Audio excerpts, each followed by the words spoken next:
And here we are again with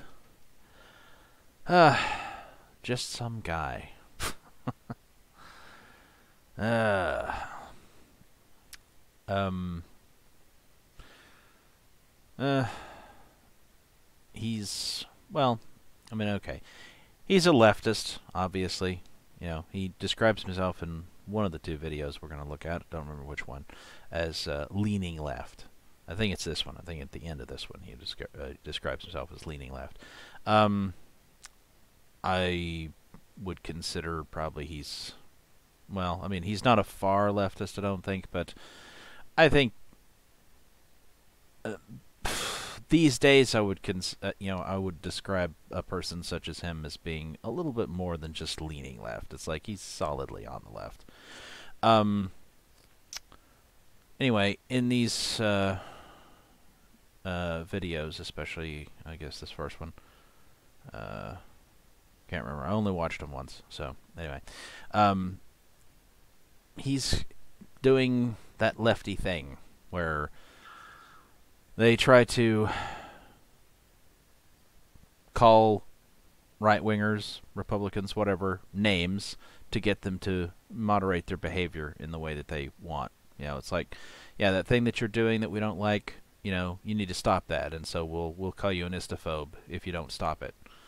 And in the past, this has, of course, always worked, essentially. It is, of course, no longer working, at least, or at least to the, you know, the extent to which it does work is steadily decreasing. Because people like myself, you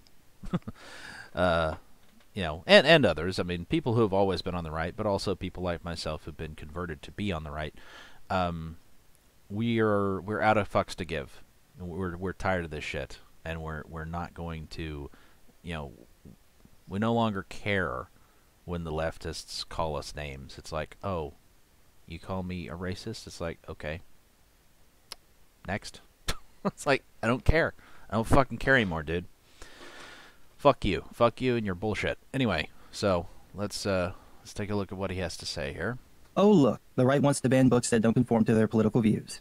That comment, I mean, pure goddamn projection there, isn't it? And you'll see that throughout these videos too. It's pure projection. I mean, you know, is that sort of true? Yes, but is it something that the left has been guilty of all along? Abso-fucking-lutely. And also, I want to make this point, and, you know, not everybody's going to be happy about this. It's like a lot of people, like, you know, I like to watch, you know, Hard Bastard, and he's real big into free speech, and I understand wanting to be, but I have come to the, you know, conclusion, I've accepted that free speech is really not, it's not,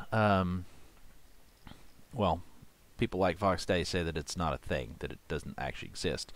As near as I can tell, what they really mean is that it can't be maintained. Like, you can have it for a little while, but it won't ever last.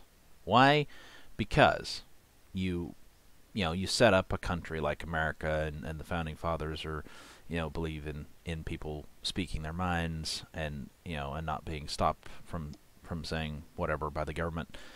And the subversive elements of society, you know, the leftists, the Marxists, they use that freedom to undermine and overthrow and place themselves in power. And then once they're there, then they start banning, you know, freedom of speech, because they understand that that's how they came to power. That's how they overthrew what was and replaced it. And they don't want that happening to them, so of course they're going to censor people. So in practice, you know, you might have freedom of speech for a little while, but only until somebody uses it to take over, and then they will ban the speech that might go against them. This is why when you set up the system, it's probably a good idea to go ahead and choose what is censored. You know, choose who gets censored from the start, and just live with that. And I would say that Marxism is what needs to be censored. It needs to be illegal to teach it in schools. It needs to be Not that we really need to have government schools, but still. You know, it needs to be illegal to teach it in private schools, for that matter. It needs to be illegal to belong to a socialist or communist or whatever political party. Such political parties need to be termed, you know, terrorist organizations or whatever, etc., etc. It's like Marxism is an exceptionally destructive ideology, and it needs to be stamped out once and for all. And it crops up like a fucking cancer all over the globe, and every place it's been tried, it fucking fails. The only places where it hangs on is in, you know, a mixed system where it's like it's not the only ideology at play, but it always makes things much worse than they would be without it. So, yeah, Marxism is something that needs to be abolished. So, no. Let's, you know, so, again, going into this, be aware that I don't really believe in freedom of speech. You know, certainly not as an absolute. Now, I do believe that human communication is a very important thing. And although I would ban the teaching of Marxism and so on and so forth, that doesn't mean that I would be like, oh, well, we need to have a Big Brother type situation where we're monitoring everything that everybody says and nobody's allowed to even talk about it. It's like, no, you're allowed to talk about it. As a matter of fact, you know, I believe everyone should be aware of its existence and aware of how it's a horrible fucking thing. So you know, you don't teach people to believe in it, you teach people that it's a piece of shit ideology and no one should ever follow it. And people are, you know, in my opinion, should be free to talk about it if they want, and they're free to have a stupid opinion that it works, but they can't go around proselytizing that it, you know, that it's an effective system to operate under.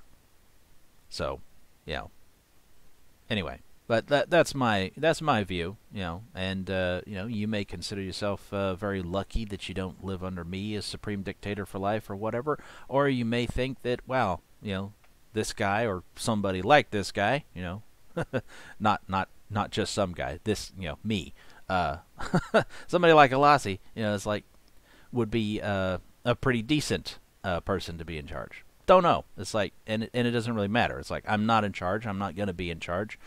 But I'm hopeful, even somewhat optimistic, that after the United States is gone, some of the successor states, not all, but some of them, may, you know, understand the wisdom of not allowing Marxism. Because ultimately Marxism is essentially what destroyed the United States. I know that some people act like it's different, but it's like, nah, it really kind of just is. I mean, you can call what you know, the powers that are at work, you know, whatever you want, but it's like Marxism is definitely a tool that they're using to have used to destroy the United States, because, you know, in my opinion, the United States is essentially done for. It's like it's too late to fix anything, too late to change anything. But but anyway, like I said, it's like it's you know, whether it was the only tool they used to bring down, you know, our, you know, once upon a time pretty fucking good system or not, it's like it doesn't matter. It's like it's still one of the tools. It's still a chief tool, quite frankly. You know, things like critical race theory and all that crap. It's like, that's Marxism. It's all Marxism. So, you know, and he complains about that too. He complains about that in here in at least one of these videos. I think it's this first one. You know, talking about how you know, the right are you know, crazy because they see communists everywhere. It's like, but dude, the communists are fucking everywhere. It's like, just because you don't recognize that as what's, you know, as what you're seeing as what it is, it's like, it doesn't change the fact that it is. So anyway, all right, let's Who saw where that came from?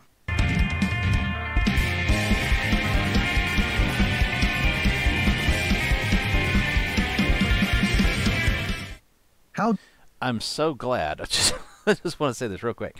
I'm so fucking glad that I am not sufficiently skilled with video editing and whatnot to do some kind of fancy and annoying intro like some people do.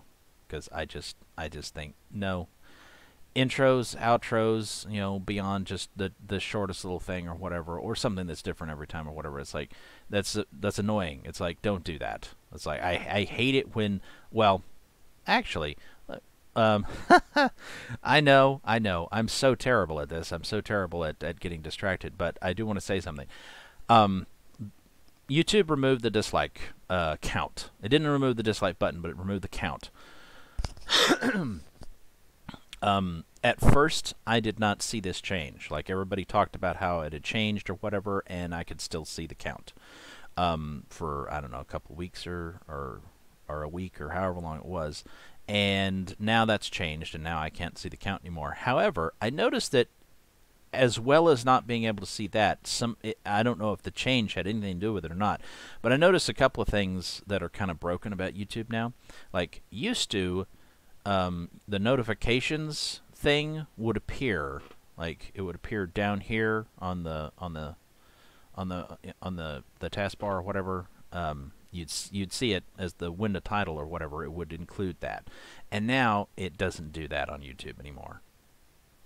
But that predated my not being able to see the dislike count anymore. However, something that seemed to coincide with it exactly was that the little red bar on videos, when you see them in recommendeds or you see them in search results or whatever, that shows that you've watched this video already, that's gone now. Like, I don't see that on any videos. Videos that I know for sure that I fucking watched them, no red bar to indicate that I've watched them. Unless I go to the channel in question and their videos page on their channel, there the red bars exist. But every place else on YouTube, they don't. So please let me know in the comments whether any of the rest of you have encountered that or other bugs that might be associated with some of the changes that YouTube has implemented. I think that's very unhelpful. I also have always found it unhelpful the way that YouTube's little red bar thing wouldn't go all the way.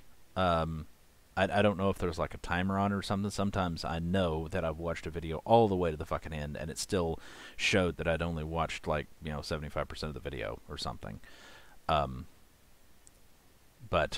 other times it's like maybe it's because I clicked off of it a few seconds before it was done, which is one reason why I fucking hate outros. I hate when people stick an extra 30 seconds of bullshit on the end of their video, and it's like, come on, I just, start hitting the fucking arrow key to fast forward 5 seconds, and I don't know whether that affects whether or not it used to, or still does, or whatever, record that you've seen the whole thing or not. I don't know.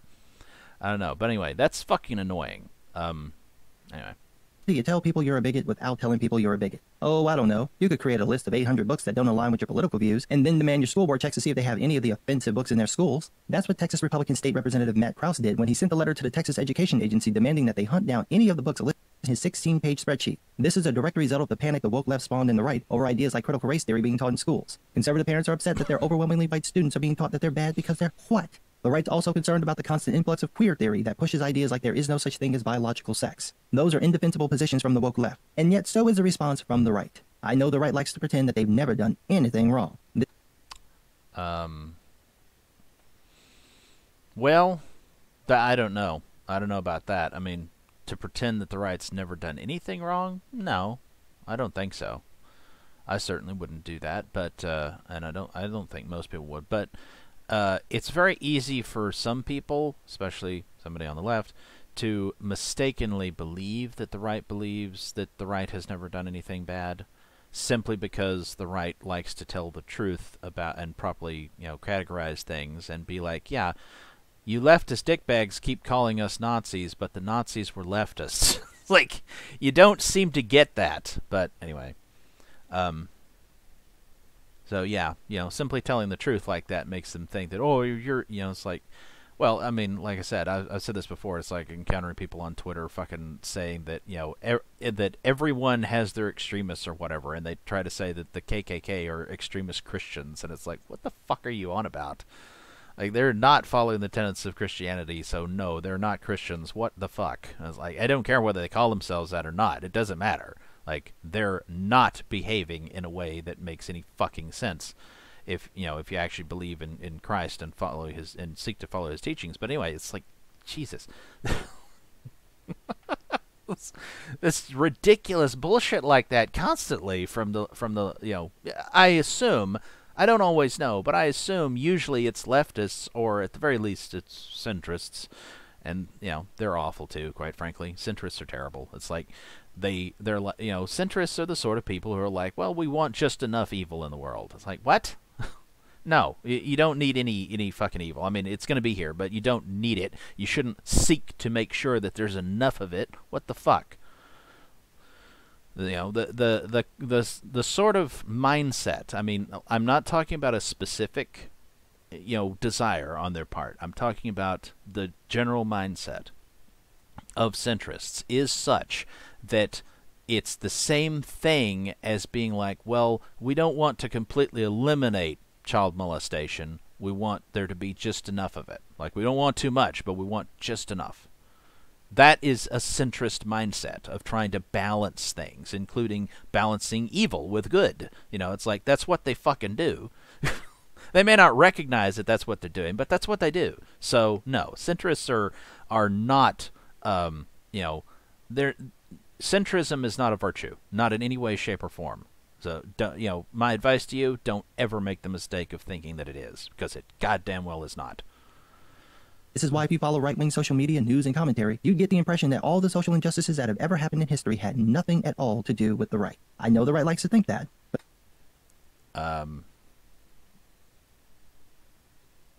Well, I don't know. I mean, he'd have to offer specific examples before I, should really get into that, I suppose. But like I said, it's like the left likes to say that, well, the Nazis were right-wing. It's like, Chunk Yogurt over at the Young Turks was saying that not too long ago. Of course, he always says that, but still, it's like, what was that? Was that the video that we watched? Was that one that I watched, or was it yeah, I think it was, wasn't it? The Crowder thing or whatever. And he said, and he, was screaming at people, and saying that, you guys did the Holocaust, talking about right-wing white people. And it's like, no. Those left-wing white people, specifically Germans. But it's like, like I said, the left will not accept blame for everything that they're to blame for, and they like to try to pretend like the right is is equally guilty. Again, this is a sort of centrist mindset of, oh, everything's equally bad. This is like when a left-wing friend, or possibly former friend, haven't talked to her in a while, of mine and I wound up in an argument about Christianity and Islam. And she admitted that she didn't know a fucking thing about Islam. Like, nothing. Absolutely nothing about it. And, nevertheless insisted that it was equally bad. She's an atheist. She was raised Christian, but she was an atheist. It was equally bad to Christianity. And, I tried to get her to explain to me what was so bad about Christianity, and the only thing that she could come up with was claiming that the Bible was immoral because it contained descriptions of bad behavior. And it didn't seem possible to, get her to comprehend that, well, yes, there's a lot of bad behavior in the Bible, but it is descriptive. It is not proscriptive. It's not telling you to behave like that. It's saying people did behave like that. This happened. It's like a history book. It's like, it's like a book on the fucking Holocaust or whatever. Saying that the Nazis did the Holocaust is not the same thing as saying, and you should too. like it's, but like I said, people just, there's some kind of disconnect there. I guess Mark Dice is right. It's like, liberalism, I would say leftism rather than liberalism, but still, leftism is like it's a fucking mental disorder. It's like, we need to find a cure for it. Anyway. But that doesn't make it true. The right has a well-established history of opposing equal rights movements, from civil rights to women's rights to gay rights, and that opposition just as a side note, I'm not trying to suggest that that everybody who was opposed to the civil rights era, movements, knew for sure how it would turn out. But let's remember that when the government decided to help black people in the 60s, before that, black people were doing fairly well. They had lower rates of illegitimacy than whites, and they were entering, percentage-wise, they're entering the middle class at a faster rate than whites. The black family was nice and strong. And then came the civil rights era and the government helping. LBJ, being the evil piece of shit that he was, decided he would have those N-words voting Democrat for, 100 years, 200 years, whatever, and I guess, he was right. He destroyed the black family. The government assistants destroyed the black family.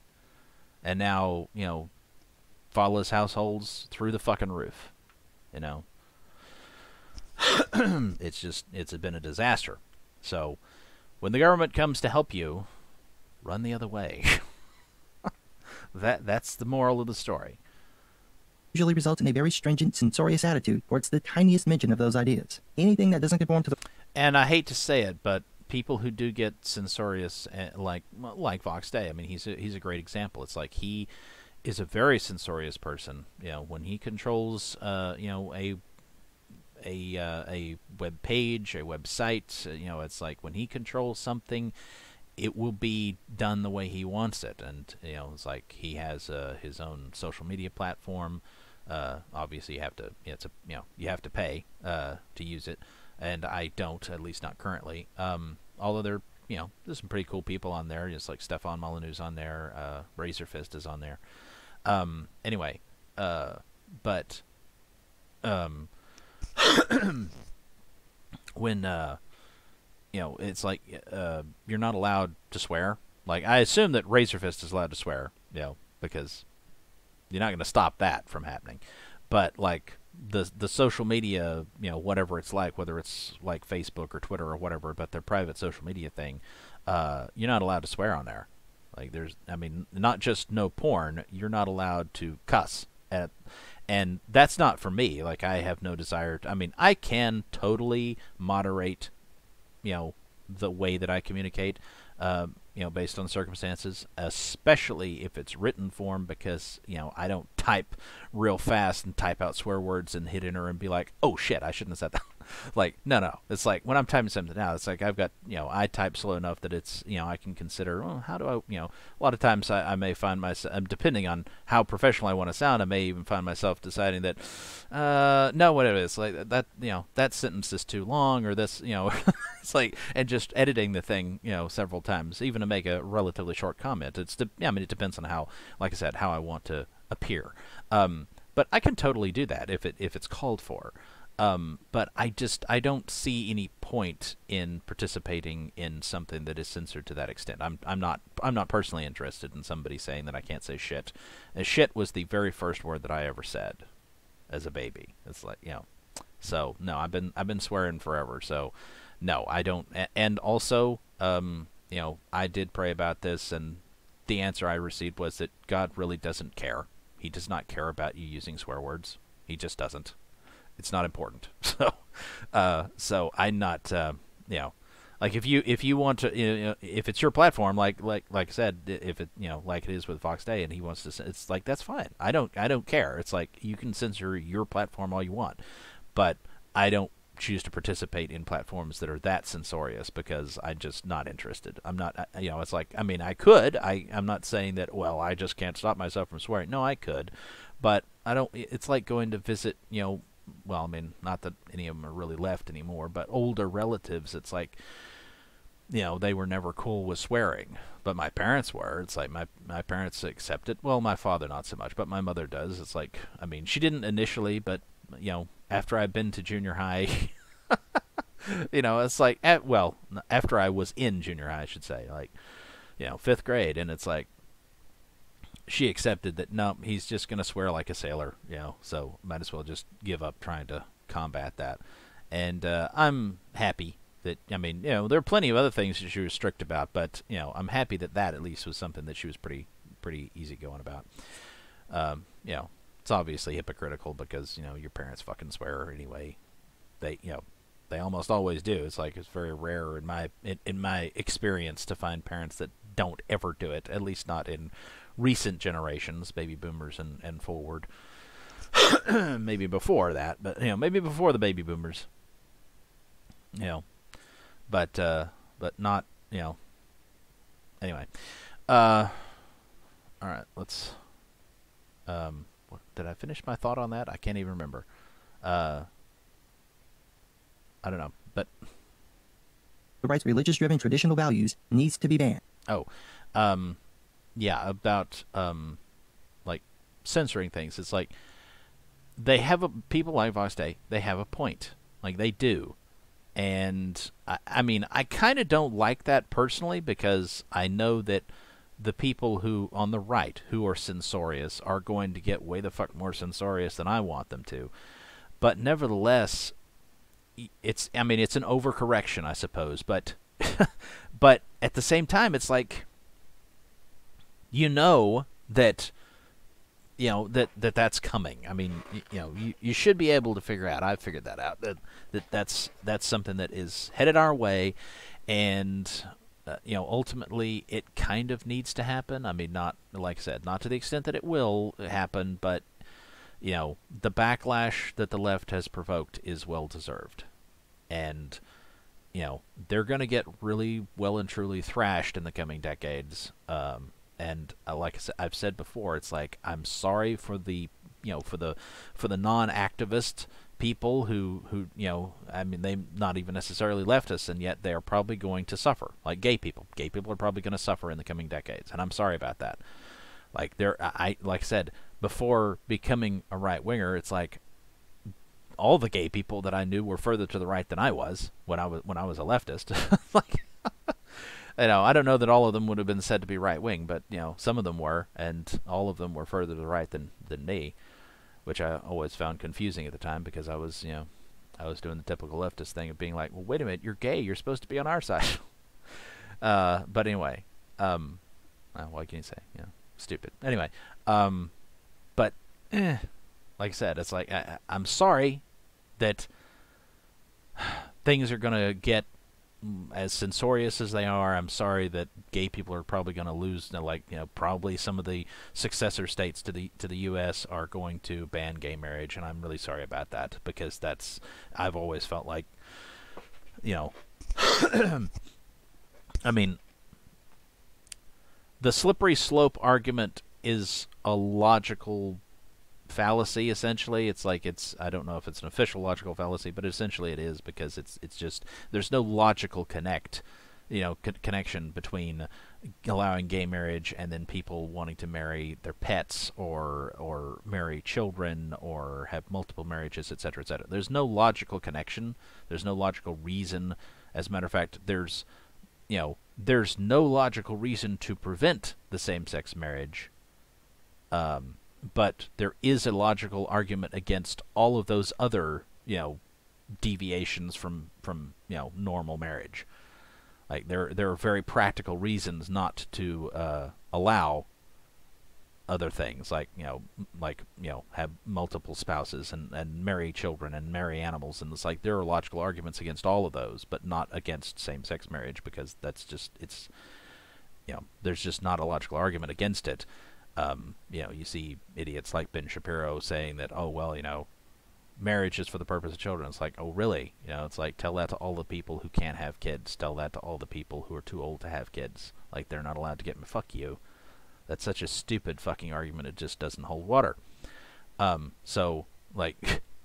But, nevertheless, the left, being completely illogical, will do the slippery slope thing. Like they will be like, great, we got that, now let's push for this totally unrelated thing, that there's no fucking reason why anyone should grant us this.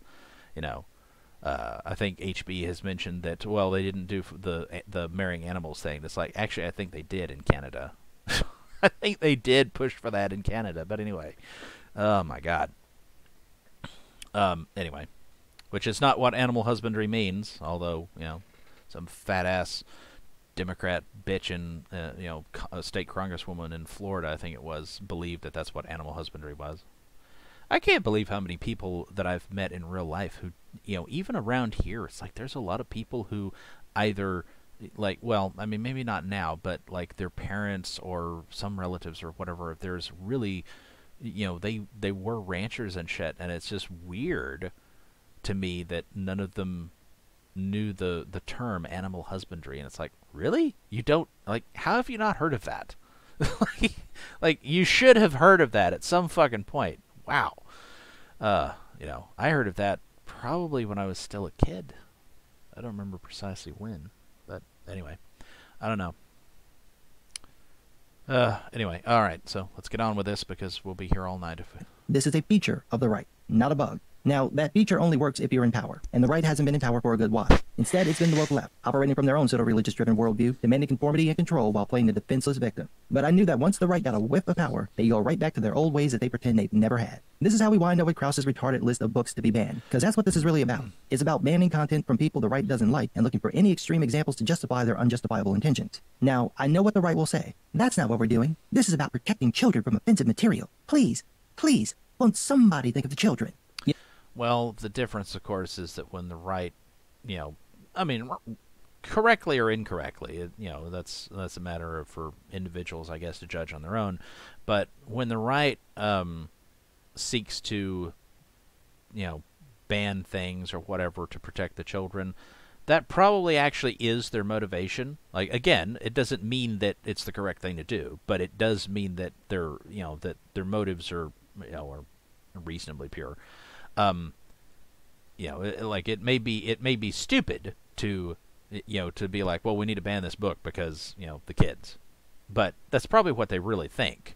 Like, they probably really think that way, as opposed to the left. It's like the reason they ban things is because they very much know that, well, we don't want anything that goes against us and our ideology to be taught. And although really the left is even more than trying to ban things, which they do. They do occasionally seek to ban things, but really they're more about trying to get things that should never have been there in the first place there. Like, once upon a time, I haven't gone over the whole list or anything like that. I suppose I could, but I don't really want to devote that much time to this fucking topic. But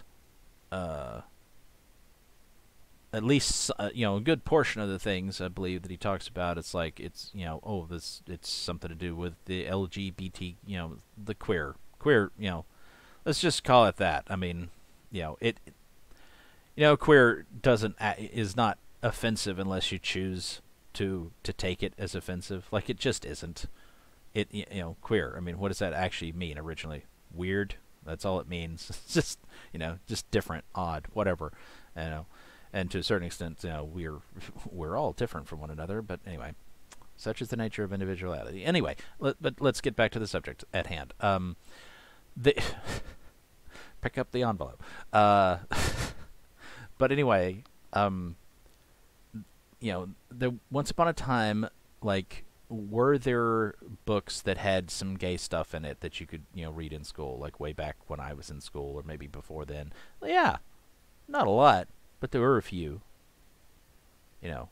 But the subject matter has become ubiquitous. Like, it's everywhere, and the left has pushed for that. They pushed to get their subversive ideas of one sort or another, whatever kind. And like I said, this is not me being anti-gay, because I'm not. But nevertheless, it must be admitted, if you're going to be honest, that the left has used, queer identity and so on and so forth, and they've used race and sexuality and every everything you can think of. They have used it in a subversive manner. They have tried to drive wedges wherever they can to break apart and destroy the foundations of our civilization. And they've been very successful at that. Our civilization is about to fall. Now, I don't know. Possibly they did it because they stupidly thought that they could engineer some kind of utopia, but of course, utopia literally means no place, so, it's like that was never going to happen. It also, of course, is probably a problem with, what is it? Secular humanism, because it's like that kind of stuff that kind of thinking, it's like that's only possible. Thinking that utopia can exist is only possible when you don't understand human nature. And a lot of secular people, have quote-unquote faith in humanity and bullshit like that. It's like, I laugh every time I hear people talk about faith in humanity. It's like, really? Have you met any humans? Come on, man. But, yeah, it's like, this ridiculous belief that people are basically good. Well, they're not. It's like, that's one. It's not the only reason, but it's one reason why I believe in Christianity, is because Christianity understands reality. And it understands, among other things, human nature. People are basically bad. They can be good, but they're basically bad. Like, that's kind of the default position. We are fallen creatures in a fallen world. Well, I mean, that conforms to observable reality. If you don't think so, then you must have some really dark rose-colored glasses that you're wearing. I don't know what to tell you. But anyway, but yeah, they have totally used sex, race, everything they can to spread subversive ideas, to attempt to, and they have succeeded, to break everything apart, to destroy everything. And so, like, we're far too late. We're far too far into this to fix it. Like, there's no averting the collapse. But after the collapse, things will have to be rebuilt.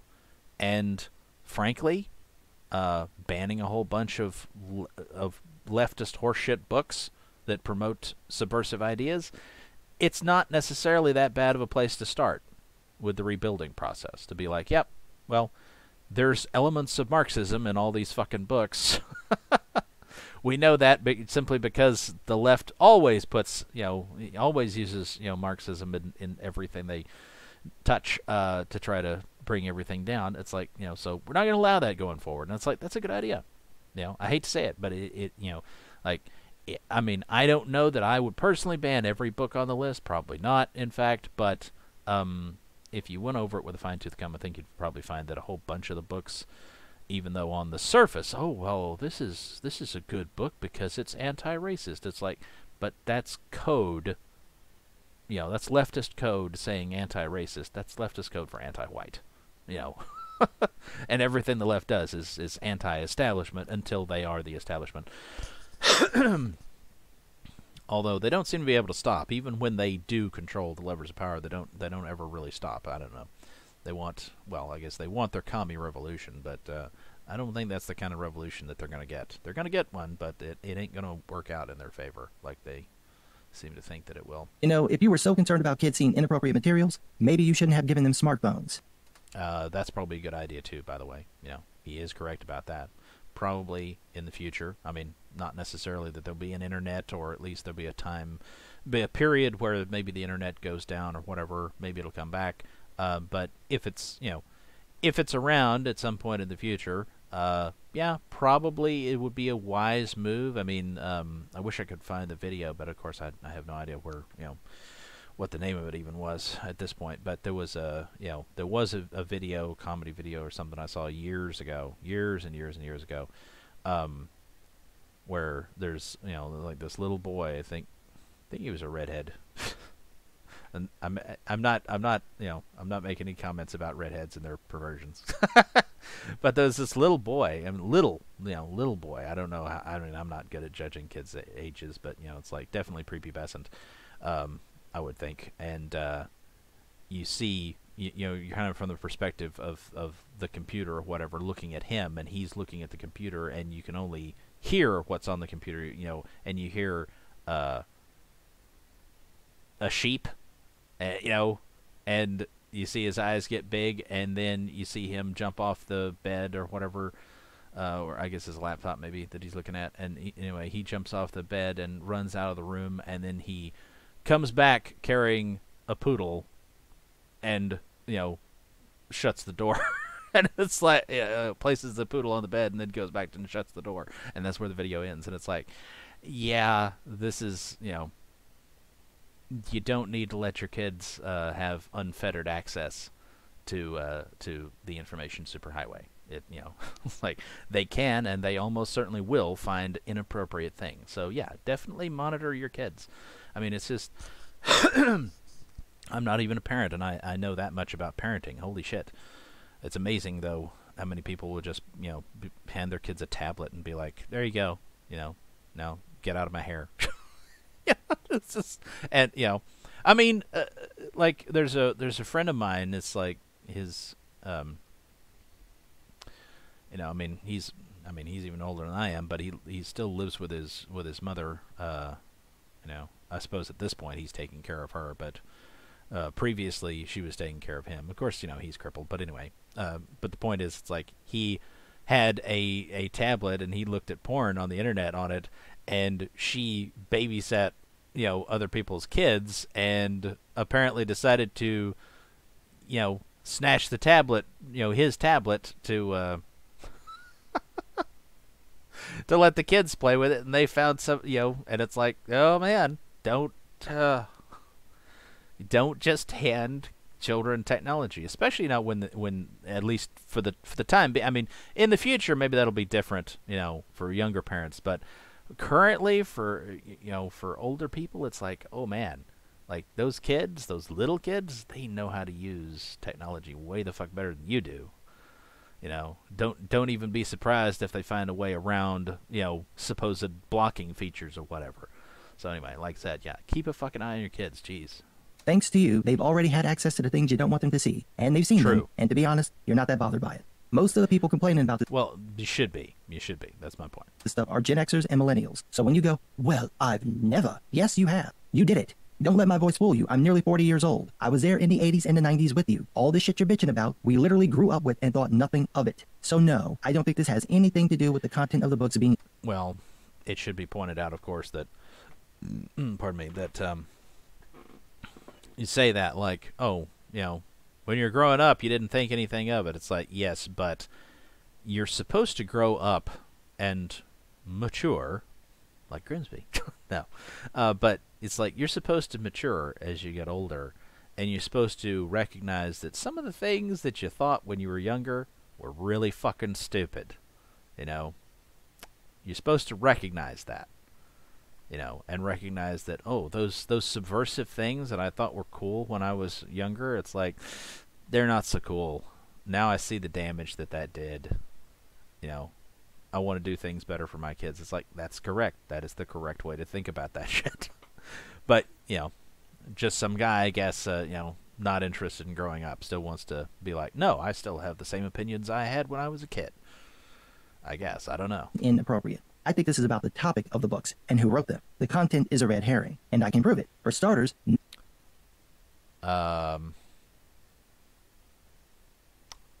Place your bets on whether or not he can prove it. I doubt it. No one read all 850 books on this dip... Well, no, probably not. But, again, if you did, I think you'd probably find that a whole bunch of them did have some kind of Marxist bullshit in them, and therefore, probably they should be banned. Shit's list. Literally no one has the time to do that. So how did he compile the list? It appears...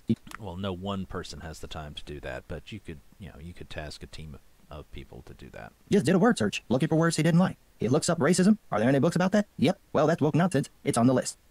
Well, to be fair, these days, at least, it probably is. I mean, once upon a time, maybe not, but these days, oh yeah. Most things that are on certain subjects probably are woke nonsense, so... Looks up feminism. Any books? Yep, it's on the list. Feminism is cancer. Looks up LGBTQ, MNOP, plus asterisk, hashtag, up, down, left, right, whole day, press start. Any books? Yep, on the list. And deservedly so for most of it, at least. I mean, I'm sure there are some things like...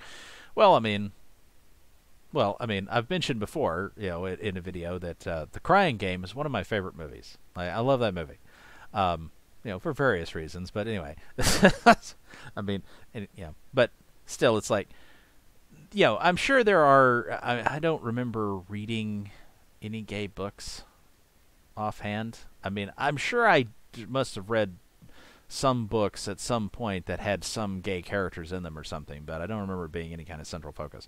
But I'm sure that there are some that it's like, oh, that's like, no, that's actually a pretty good book. It's like no, even though there might be some stuff in it that, it's kind of iffy, is still, it's okay. But that's, of course, is the problem. And that's the reason why, like I said, it's like I believe the backlash is going to be way worse than it should be. It's going to go too far. Course correction is it's going to overcorrect or whatever. I understand that, and I wish that weren't the way that it works, but that is how it works. But also, at the same time, it's like course correction is necessary. And frankly, it's better to overcorrect than undercorrect. Like, I sorry, but that's true. So, what are you going to do? He didn't check to see what any of the books were actually about. No one read the books, which should be the bare minimum you do before you go. Well, wait a minute. If no one read the books, then why does anyone care about them? No, I'm sure that some people read the books. I'm sure that some people read the books, and probably some people could point out at least, I mean, not necessarily every single one, but, certain of them, I'm sure some people could point out that, oh, yes, it's like, I read this fucking thing, and this is not appropriate for kids. About banning them. You should at least know what you're talking about and know it in context. Or you could take random text and pages from a book, strip away any context, plaster it all over the internet, claim that that's proof of the author being a groomer, and then ban the book, all without having read any of it. Now, while I do find it ironic that the people who've been complaining for years about being labeled Nazis and white supremacists very quickly turn to labeling people they don't like groomers and commies, I also know who I'm dealing with. Well, again, a shit ton of commies exist. Like, people who are, I mean, not necessarily, like, they don't have to be outright communists, for one thing. Like, it's not unreasonable to call somebody a commie if they are clearly embracing, some element of Marxism. And there's an awful lot of people who embrace elements of Marxism because it's so pervasive in our culture because of the left, and they've infiltrated education and they've brainwashed everybody. So, yeah, sorry, but yeah, commies are fucking everywhere, dude. Now, the whole groomer thing, and, in this video, the next video, whatever, I think he talks about, pedos or whatever, and calling people pedos. It's an uncomfortable subject to try to talk about. So I don't know. At least for the moment, let's not delve into that. But I would agree to a certain extent that it is somewhat overused. I mean, for one thing, when somebody's actually a pedo, and it's like, you want people to sit up and take notice. Like, you want people to be like, whoa, it's like, this is potentially a problem. So, you're not helping things if you call everybody a pedo. Like, you call everyone a pedo, or suspect everyone of being a pedo. It's like, dude, it's like calling everybody racist. It's like calling everybody Nazi. It's like you're diluting the meaning of the word. It's like you're getting people desensitized to it to the point where, one day you're going to call somebody a pedo and it's going to be true, like the little boy that cried wolf. And nobody's going to care because they're going to assume that, it's bullshit, like it always was. So don't do that. For fuck's sake, don't do that with that term. Shit.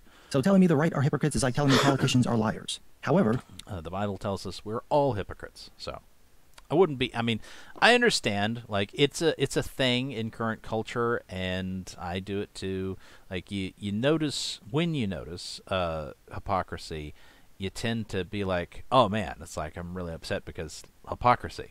But we really probably should be a little less concerned about hypocrisy. I mean, in and of itself.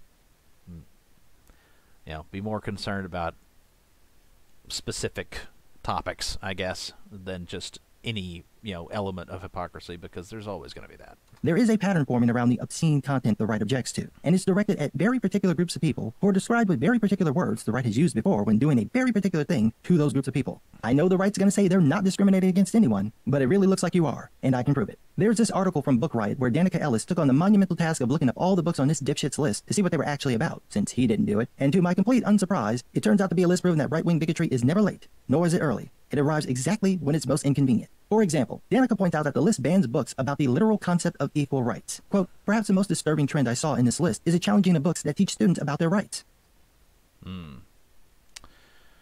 Well, again, you'd have to go over the whole thing to know for sure what's in there.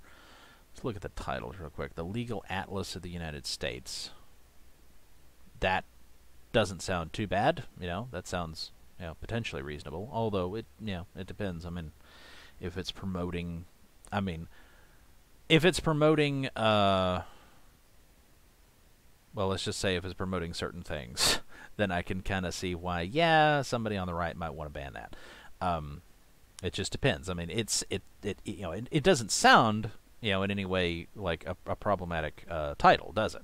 Like it sounds perfectly benign. But you don't know who wrote it, and if it was a lefty who wrote it, and they put in some weird identitarian politics or whatever in there, it's like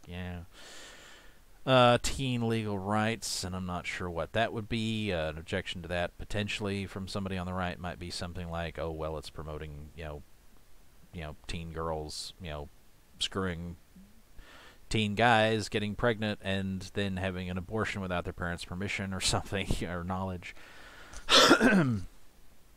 Who knows? Gender equality and identity rights. Now that definitely sounds like leftist horseshit. Foundations of democracy. We don't live in a democracy, by the way. I mean, well,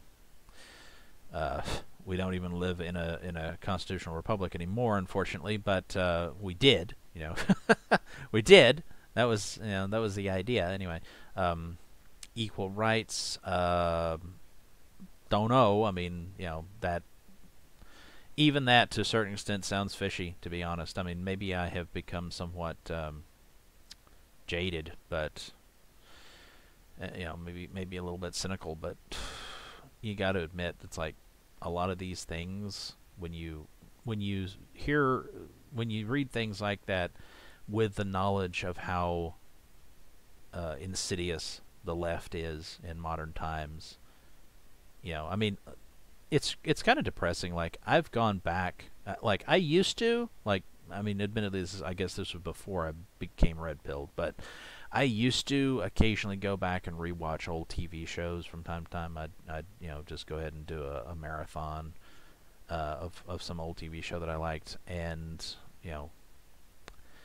of course, movies and TV shows, from during my lifetime usually. But, anyway. But the point is, it's like, I used to watch older stuff, rewatch it, fairly often. And in the last 5 years or so, I haven't really done much of that. And recently I've, done a little bit of that, and I've recognized that, oh man, like, there's stuff in some of these things that I really liked, and I still like, but now I recognize that there's some essentially leftist propaganda in here. Like, I never recognized it for what it was, originally. Certainly, I mean, when I was a leftist, I certainly didn't.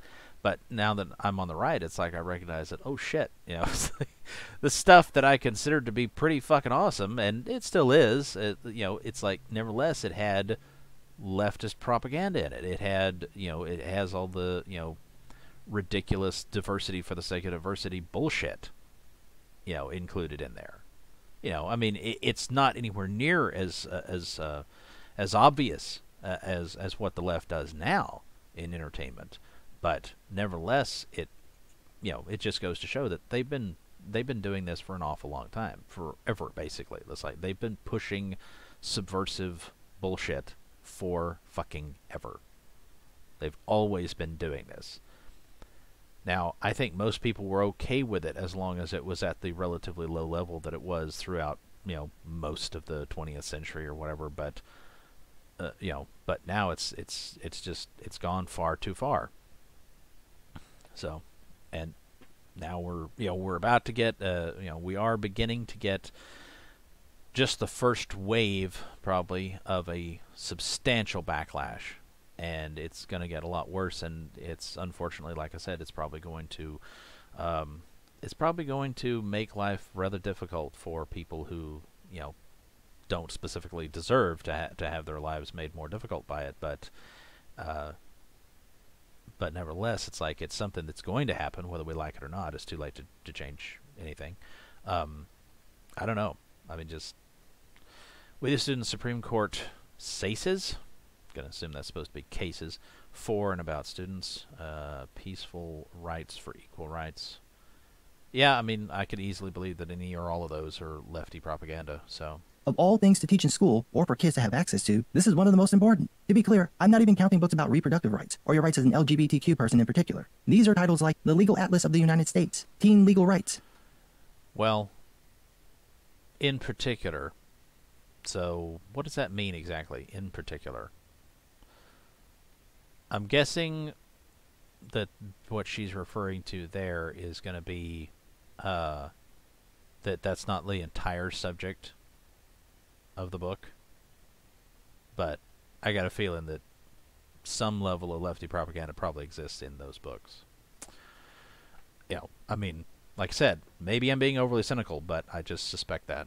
Gender equality and identity rights, foundations of democracy, equal rights, we the students, Supreme Court cases for and about students, and peaceful rights for equal rights. As Danica says, withholding information from students about their rights is incredibly unethical. Just think for a moment about how these books got flagged. The only way this could have happened is if the search terms were for human rights or equal rights. What does it say about... Well, again, it's like those are, I mean, the human rights campaign is specifically sort of a lefty LGBTQ whatever propaganda, operation. So, it as much as he wants to pretend like it's unreasonable for some right-wing, lawmaker to be suspicious of these things and to probably ban, be like, we should ban these just in case. It's like, I mean, is that potentially, going a little bit far? Yeah, sure it is. But again, like I said, better to go too far than not far enough, when you're combating Marxists. So, I mean, again, and am I denying that bigotry exists? Of course not. There's definitely bigotry. I find that, I don't know what to say. Annoying, I guess. I don't know. I mean, I wouldn't say that it rises to the level of disgust. Oh, well, it's not usually. It depends. I mean, there are some people who are just like, they're like raving maniacs when it comes to their bigotry. But there's other people who it's not nearly as pronounced, and it's like, well, like, it would be better if this, but nevertheless, it's like when they are doing the right thing, you kind of find yourself thinking, well, like, I'd prefer that it, was done by somebody who is completely level-headed, but, at least it's being done. So, Such a political movement that you appear to think students shouldn't be taught about equal rights. The next type Danica mentions is sex ed.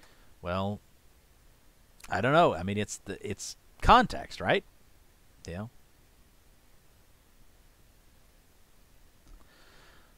Gotta look at the context. I don't know. It's perfectly normal.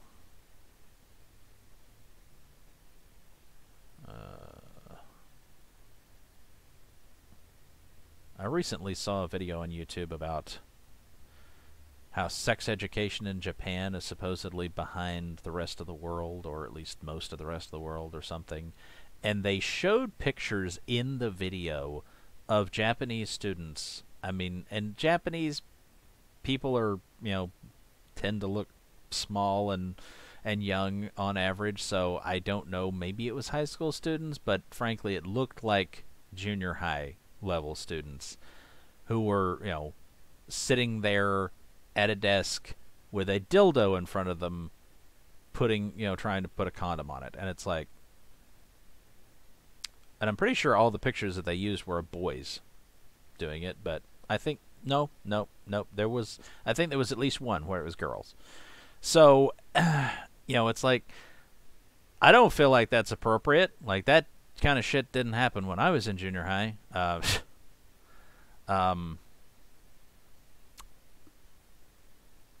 Anyway, it's, when you look at certain things, it's very difficult not to conclude that maybe the so-called conspiracy theorists are correct, and there are, there is like this cabal of Satan worshipping pedophiles who run everything, and they're working towards, legalizing child molestation and whatnot.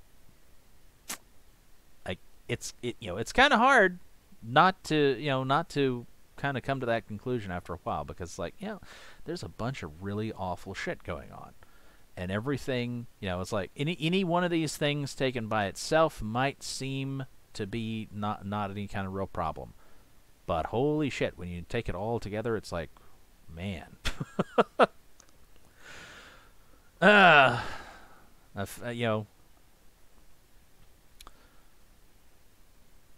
Anyway. Books. It's just kind of a no-brainer because the right has always been weird about sex. But some of the books that were flagged are ones like the reproductive... Weird about sex. Well, conservative about sex. Like, believing that, maybe... Well, it's the law. I realize that most people are violating the law, but you do realize that it actually is the law. You cannot legally consent to sexual activity until you're 18 years of age. You can't, in the United States at least. And it's like, now, do teenagers have sex? Yes. A lot of them break that law, but since they're breaking it with other teenagers, approximately the same age, usually you never even hear about it. It's like nobody really raises that much of a stink about it.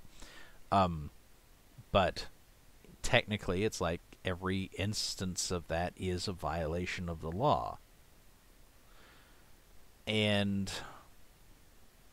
I don't know. There, like I said, that is the argument, of course, isn't it? Is whether or not, you should teach kids about safe sex or whatever, or safer sex, because they're going to do it anyway. Although you don't know that they're going to do it. And there's always, of course, the countervailing argument that the more they know about it, does that mean perhaps the more likely they are to engage in it when they're too young? I don't know. One could make an argument for bringing back chastity belts. I don't know.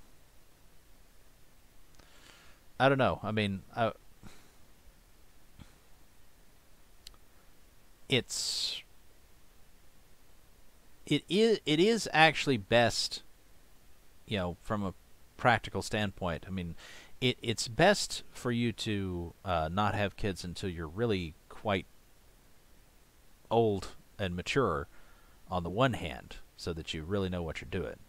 But from a purely practical standpoint of you being young enough to have the energy to deal with children and be, hopefully healthy enough and so on and so forth to for everything to work out for the best, then it probably is best that, basically as soon as you're old enough, as soon as you're, in your very late teens, 18, 19 or whatever, or your early 20s, that's when you start, having children.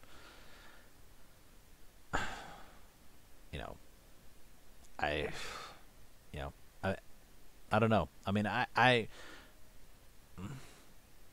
the one hand, I look at the kids that I went to school with, and I think, as soon as they were out of high school, most of them, not all of them, but most of them, seem to pair off, get married, and have kids.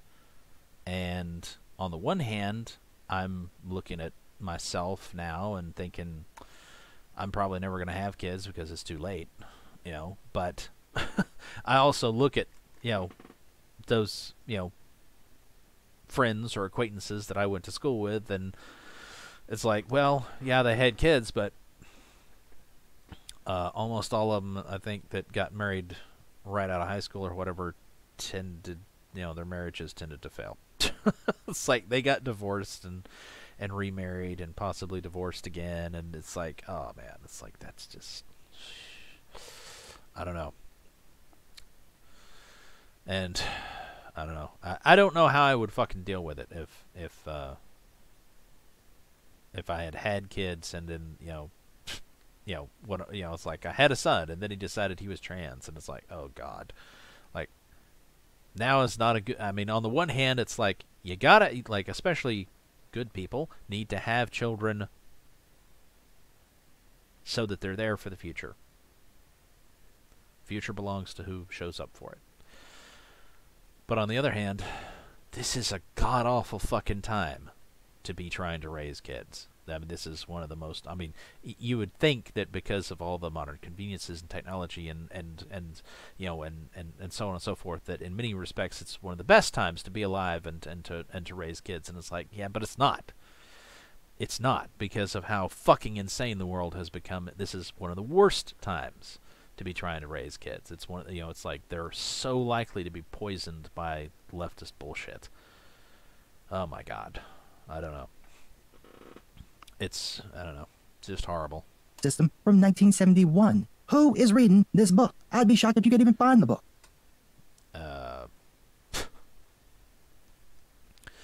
Well, I don't know. Again, it's like, is it purely a clinical sort of thing? If so, then there's probably no problem with it. But then again, it's like, there were plenty of really dirty goddamn things that were written in the 70s, so, you know.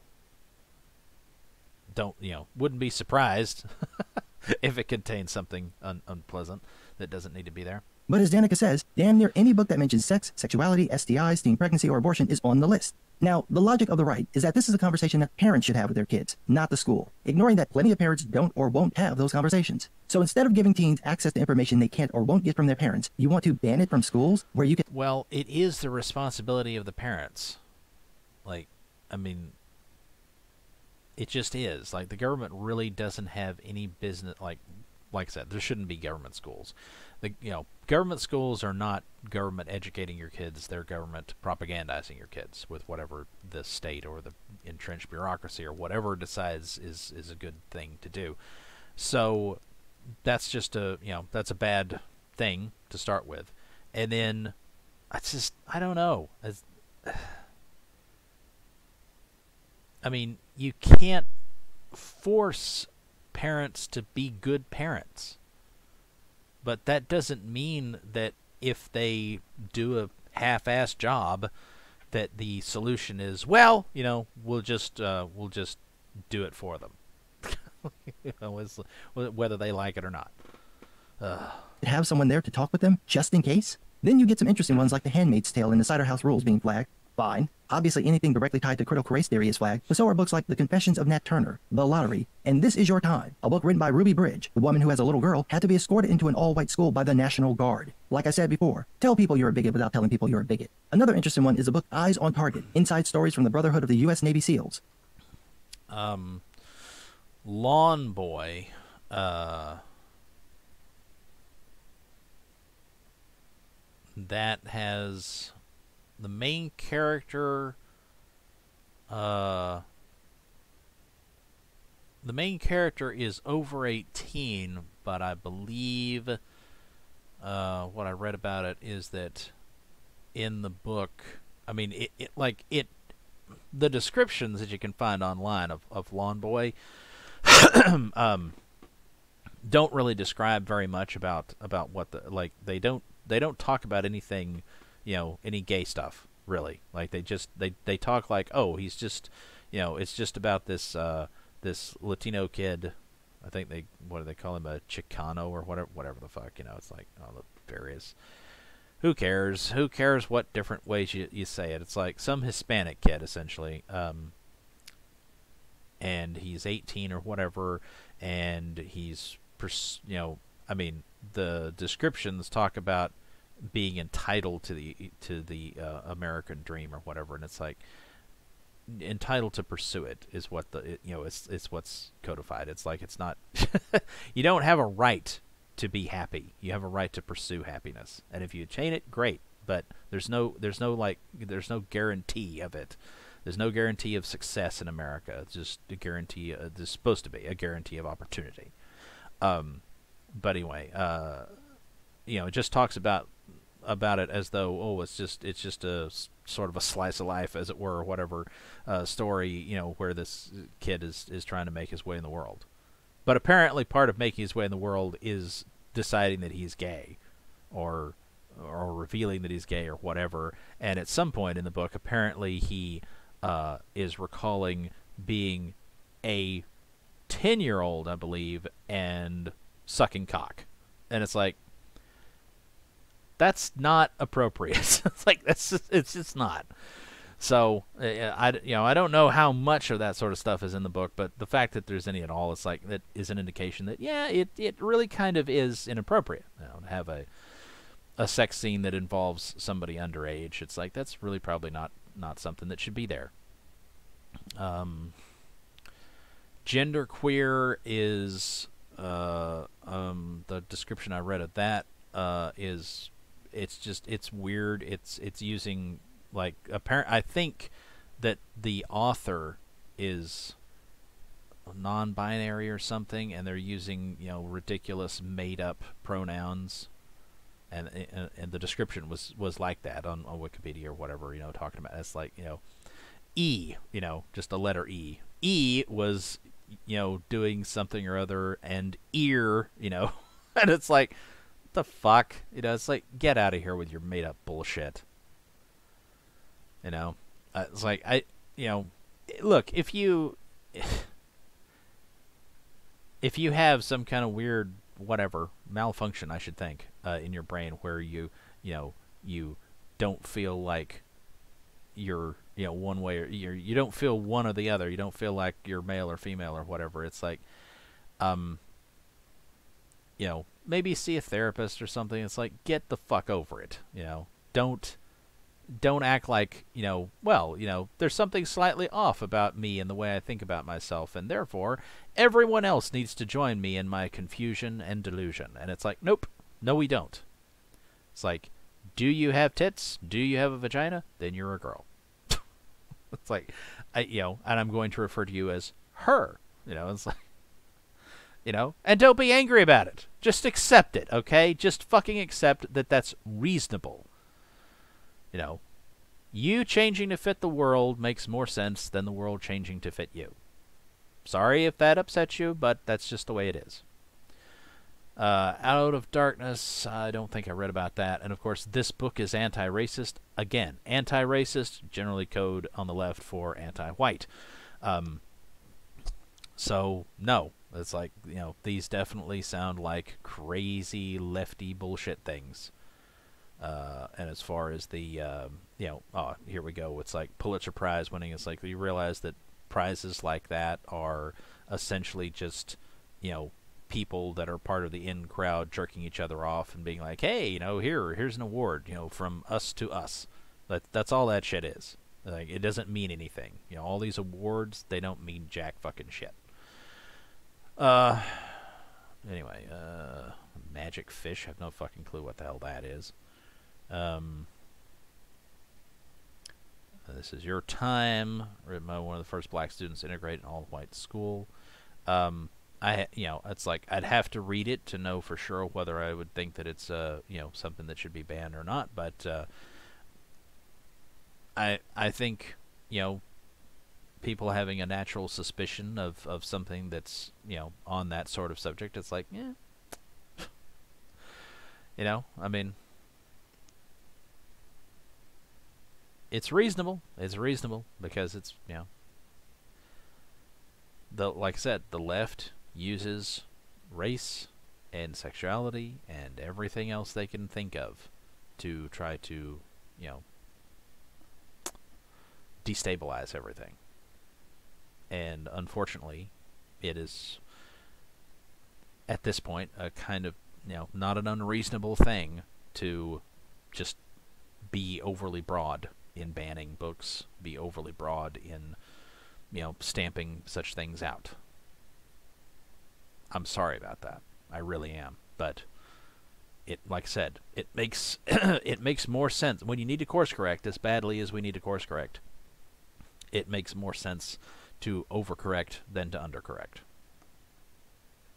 Which was very popular in conservative circles and has nothing to do with political agendas. Apparently, there were also several adult romances on the list, which begs the question of whether adult romance novels are fine, just not the ones written by or about gay people. For you comic book fans, both V for Vendetta and Y the Last Man made...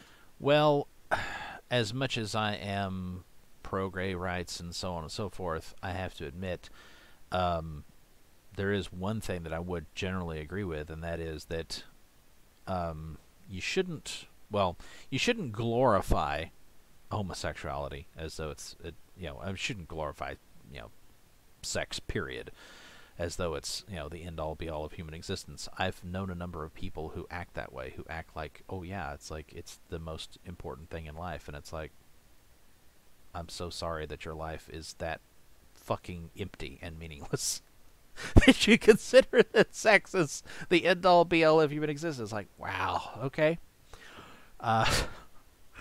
But anyway, but also it's like you shouldn't really, like, when it comes to homosexuality, it's like you shouldn't really be trying to I'm trying to think how to phrase this.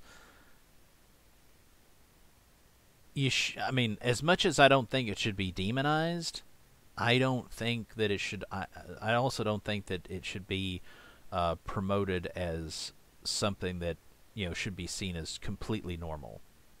You know, it's like, no, it's abnormal. You know, I mean, that doesn't mean that it is in and of itself evil, but it's not normal.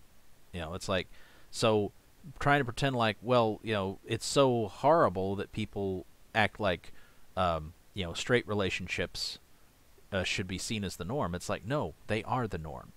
They are the norm. They should be seen as the norm. You know, the pursuit of heterosexual relations is what guarantees that, you know, that we continue to have a civilization. that there's a next generation. It's like, these things are necessary. You know, let's not try to pretend like it's okay if, you know, if we encourage everybody to be gay. It's like, no, it's not. Don't encourage people one way or the other. And of course, they don't want that. That's the thing. It's like the left doesn't want to be hands-off on the encouraging, because they know that if you don't try to manipulate people into being gay, most of them, the vast majority of them, in fact, will just kind of automatically gravitate to being hetero. They know that, and that's why they seek to undermine that. You know, again, this is not me being anti-gay, because I'm not anti-gay. I'm, you know, pretty pro-gay. You know, it's like I've got multiple gay friends. It's like I've always been in favor of gay rights. I totally support gay marriage because the law has to treat people equally. But, you know, I'm also not insane. So the list, although the latter one's title was misspelled. Danica also points out that books like The Hunger Games and Battle Royale aren't on the list, even though those books are about kids killing each other. And to no one's surprise. Well, it's an unfortunate reality that some people need to die. I mean, not that we should be, you know, training our children to kill one another, but still, it's an unfortunate reality that in some situations you may find yourself in, you might have to be capable of killing. Not murder, by the way. A lot of, like, you see this with the whole Kyle Rittenhouse thing. It's like people, and I hope he fucking sues them all. God damn. But you got people in the mainstream media who, even after he has been acquitted on all charges, they're still calling him a murderer. They're still saying he murdered, you know, these. It's like, no, he didn't. He killed them, but he did not murder them. And there's a lot of people who don't understand that. There's a lot of people. There's people. There's, you know, like Christians or whatever, who don't understand that. They're like, oh, well, the Ten Commandments says thou shalt not kill, and it's like, it doesn't actually say that though. It says thou shalt not commit murder. There's a difference. Like, you know, you deciding, well, that guy cut me off in traffic. I'm gonna chase him down and blow him away. That's murder.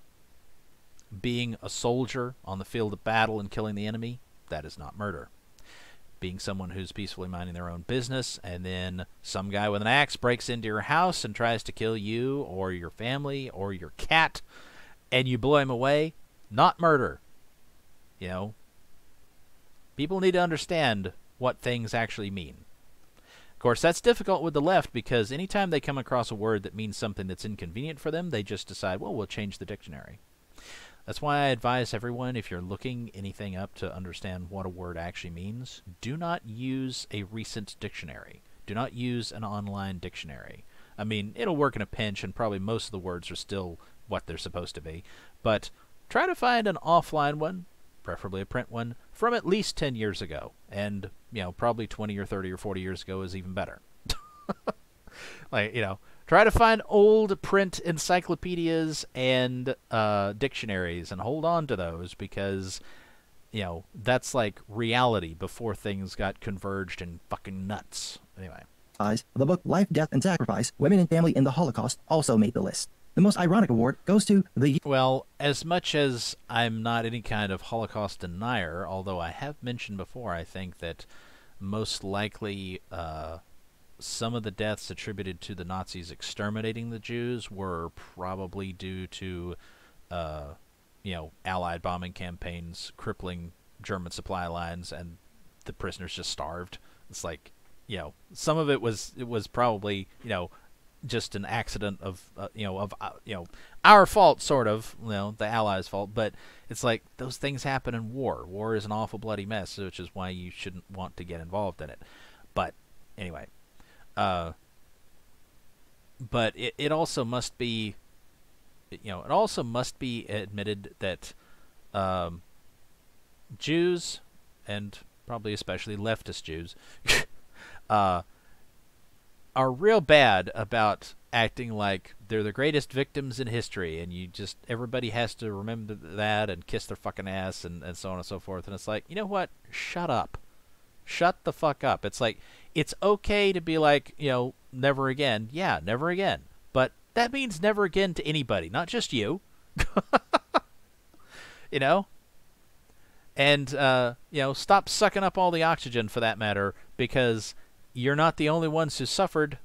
There were other people that the Nazis exterminated besides the Jews. And, by the way, the Nazis didn't kill the most people. The Soviets killed more, and the Chi-Coms killed even more, and, admittedly, Pol Pot didn't kill as many people, but,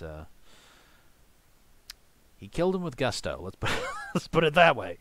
Anyway, so we got more books. Foundations of Democracy. Well, again, the left has an obsession with democracy, and you see that if you watch any of the leftist media, they're all talking about democracy, and this is a danger to our democracy, and so on and so forth. And it's like, it's not even a goddamn democracy. It never was. It's like, you don't understand what you're fucking talking about.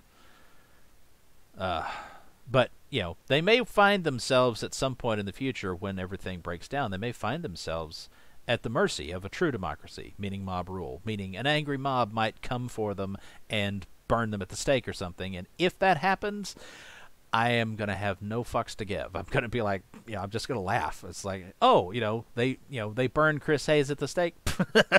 It's like, that's too bad. I wasn't a part of that, but, it's just, whatever. Stop bullying now. I mean, that sounds good, but at the same time, you never know. Who knows what might be in it.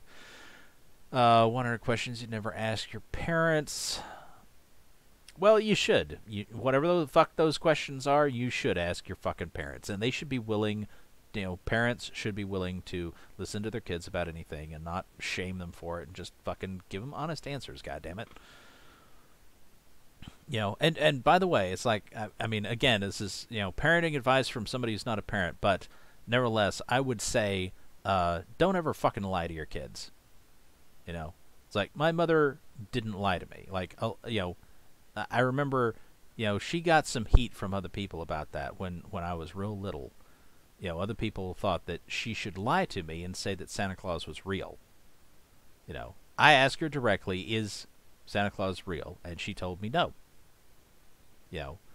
And everybody else, like I said, all the other adults were like, oh, I can't believe you did that. It's like, you're supposed to let kids believe in that crap. And she was like, well, if he hadn't asked me directly, I wouldn't have said anything about it. But he asked me directly, and I'm not going to fucking lie to him. So it's like, thank you, Like, yes, be honest with your kids. The year they burned the books.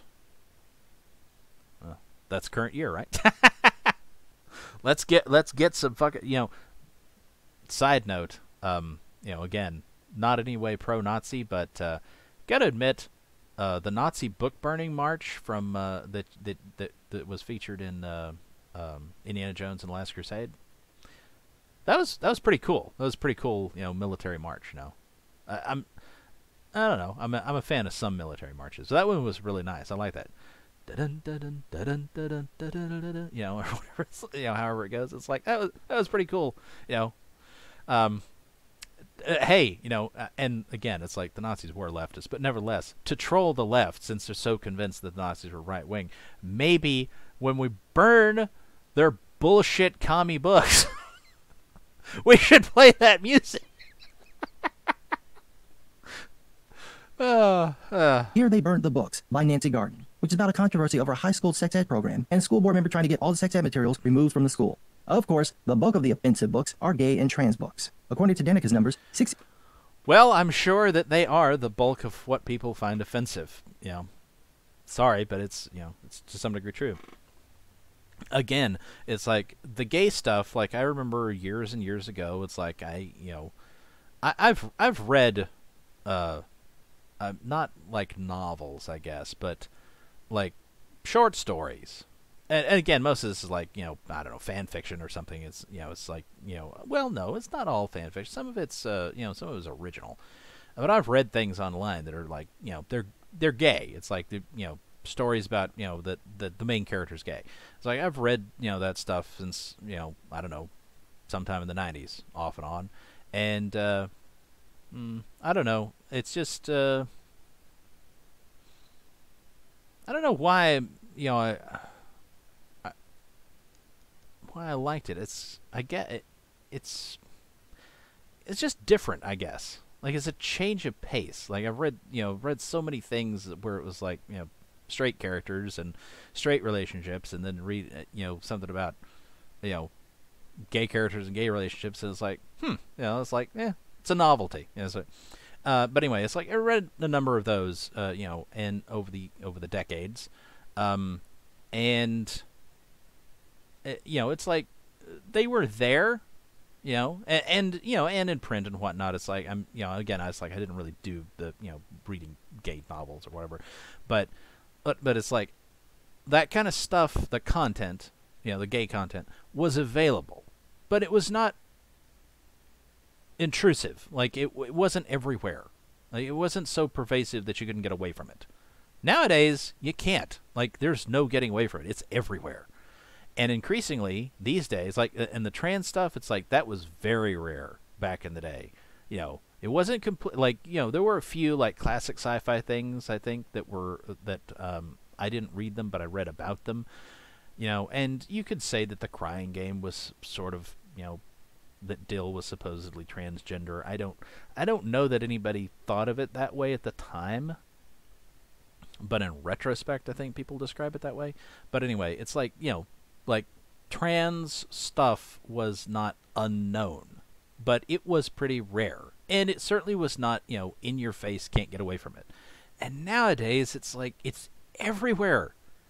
You know, they're, like I said, that's the problem. That's part of the problem, at least with the left. They have pushed and pushed and pushed to the point where they have really started to finally piss off the normies. The normies who didn't pay attention are now having to pay attention because they can't not. You know, there's no getting away from this shit. It's every fucking where, and normal people are starting to wake up and realize, man, this shit is everywhere. What the fuck is going on here? So, yeah, you know, it's like, I don't know. It's like you couldn't leave well enough alone. And and that's the problem. That's the problem. It's like the left won all the important battles. You know, gay marriage was legal and so on and so forth. And it's like all of the, you know, all of the trans, like trans women or whatever, you know, like Blair White, for instance, you know, it's like, I think she looked better before the nose job, but whatever. You know, just my 2 cents worth to everybody, to all women or, you know, people pretending to be women, whatever. Don't get a fucking nose job unless your nose is like just immensely hideous and other people tell you so. Don't get a nose job. You know, if you think, oh, my nose is a little too big, no, it's fine. It fits your fucking face. And you change it, and it's not going to fit your face anymore, and you're going to look weird. So don't do that. Anyway, you know, just friendly advice. You know, you can take it or leave it, but friendly advice. Don't fucking do that to yourself. Anyway, but yeah, it's like all of the trans women, it's like they were passing. Like, you know, they were passing. You know, nobody noticed that they weren't women. and they went and used the women's room, and nobody batted a fucking eye about it, and nobody cared. And then the activists decided, well, we need to make an issue of this, and we need to bitch about how, ooh, you know, everybody needs to allow every person who claims to be trans to use the women's room. If that, you know, it's like every dude that claims to be trans needs to be able to use the women's room. And then every pervert, you know, pricked up his ears and was like, all right, I'm going to pretend I'm a woman and I'm going to go perv on the ladies. And, you know, again, it's like the activists are the ones who ruin everything for everybody. And that's what they've done. It's like they finally went too far, and now well-deserved backlash. And like I said, it's going to affect people that, you know, that don't deserve it. You know, perfectly innocent people like Blair White are probably going to have people, you know, looking at them more closely and deciding to take issue with, you know, wait a minute, are you a dude? You know, and also women, genetic women who simply look a little mannish are now going to be, you know, accosted and have some asshole try to throw them out of the ladies' room because, oh, wait a minute, you're a dude. It's like, I'm not. I'm a woman. Get your hand off my vagina. It's like, I don't know. You know, there's going to be horrible shit like that going on. There already is. I mean, it's been in the news. It's like, you know, but yeah. You know, and far worse in the future, I fear. But, you know, like I said, it's too late. There's nothing to be done about it. There's no getting away from what's coming. Like, the collapse is coming. Things are going to go to shit, and they're going to be shit for quite a while. Maybe for the rest of our lives. I don't know. But at some point, you know, we're going to rebuild, or somebody is, and it's vitally important that when we rebuild, or when whoever rebuilds, that they fucking do not allow the Marxists to do this shit again. Okay? 62.4% of the books that were flagged were gay or trans books, with most of them being YA novels. And it looks like just mentioning that the books have gay or trans characters got the books flagged. I read the... Well, you know, I mean, is it possible for you to have a YA novel that's got gay characters that's based? You know, that the story is actually pretty based. Is it possible? Yes. Is it likely? Hell no. Like, on balance, it's like there's probably a, I don't know, 99.8% chance that, you know, it's going to be leftist commie bullshit propaganda. You know, I mean, I intend to write a number of stories, and probably most of them will include at least one gay character, and some of them may, in fact, you know, have gay main characters or whatever, or bi or whatever. But you know, you know, it's like if I ever get around to writing those stories, it's like I think the characters themselves and the stories are going to be, all things considered, fairly based. But that's going to be like the exception, you know, like I'll be the exception. You know, it's like everybody, well, not everybody, but almost everybody else who includes, you know, queer stuff in their books or whatever, they're going to, you know, have a leftist agenda that they're pushing, and sometimes they won't even know it. Like, I go back and I look at some of the notes that I made on outlines of stories and whatnot from, well, frankly, some of them from decades ago, you know, or at least a decade ago. Anyway, and before I was red-pilled, and I realized that, you know, there's some, you know, like, climate change nonsense in here, you know, that I just made. I mean, it's not like a main focus, but it's like, yeah, there's little bits of just leftist crap sprinkled about in my own notes and shit. You know, I didn't even remember that. But it just goes to show you that when you're a leftist, it's just like, you know, you just accept a lot of the propaganda as reality, and you wind up spreading it without, you know, necessarily even fully meaning to. It's just, you know, it's a virus. It's a mind virus. You know, leftism is a mind virus. Anyway. One book that Danica mentions, Aristotle and Dante discover the secrets of the universe, and the book is hardly explicit or obscene. The same goes for Wandering Sun, a manga about a boy who wants to be a girl and a girl who wants to be a boy. Hardly obscene. Does that mean it's not obscene, or does that mean it's only a little bit obscene?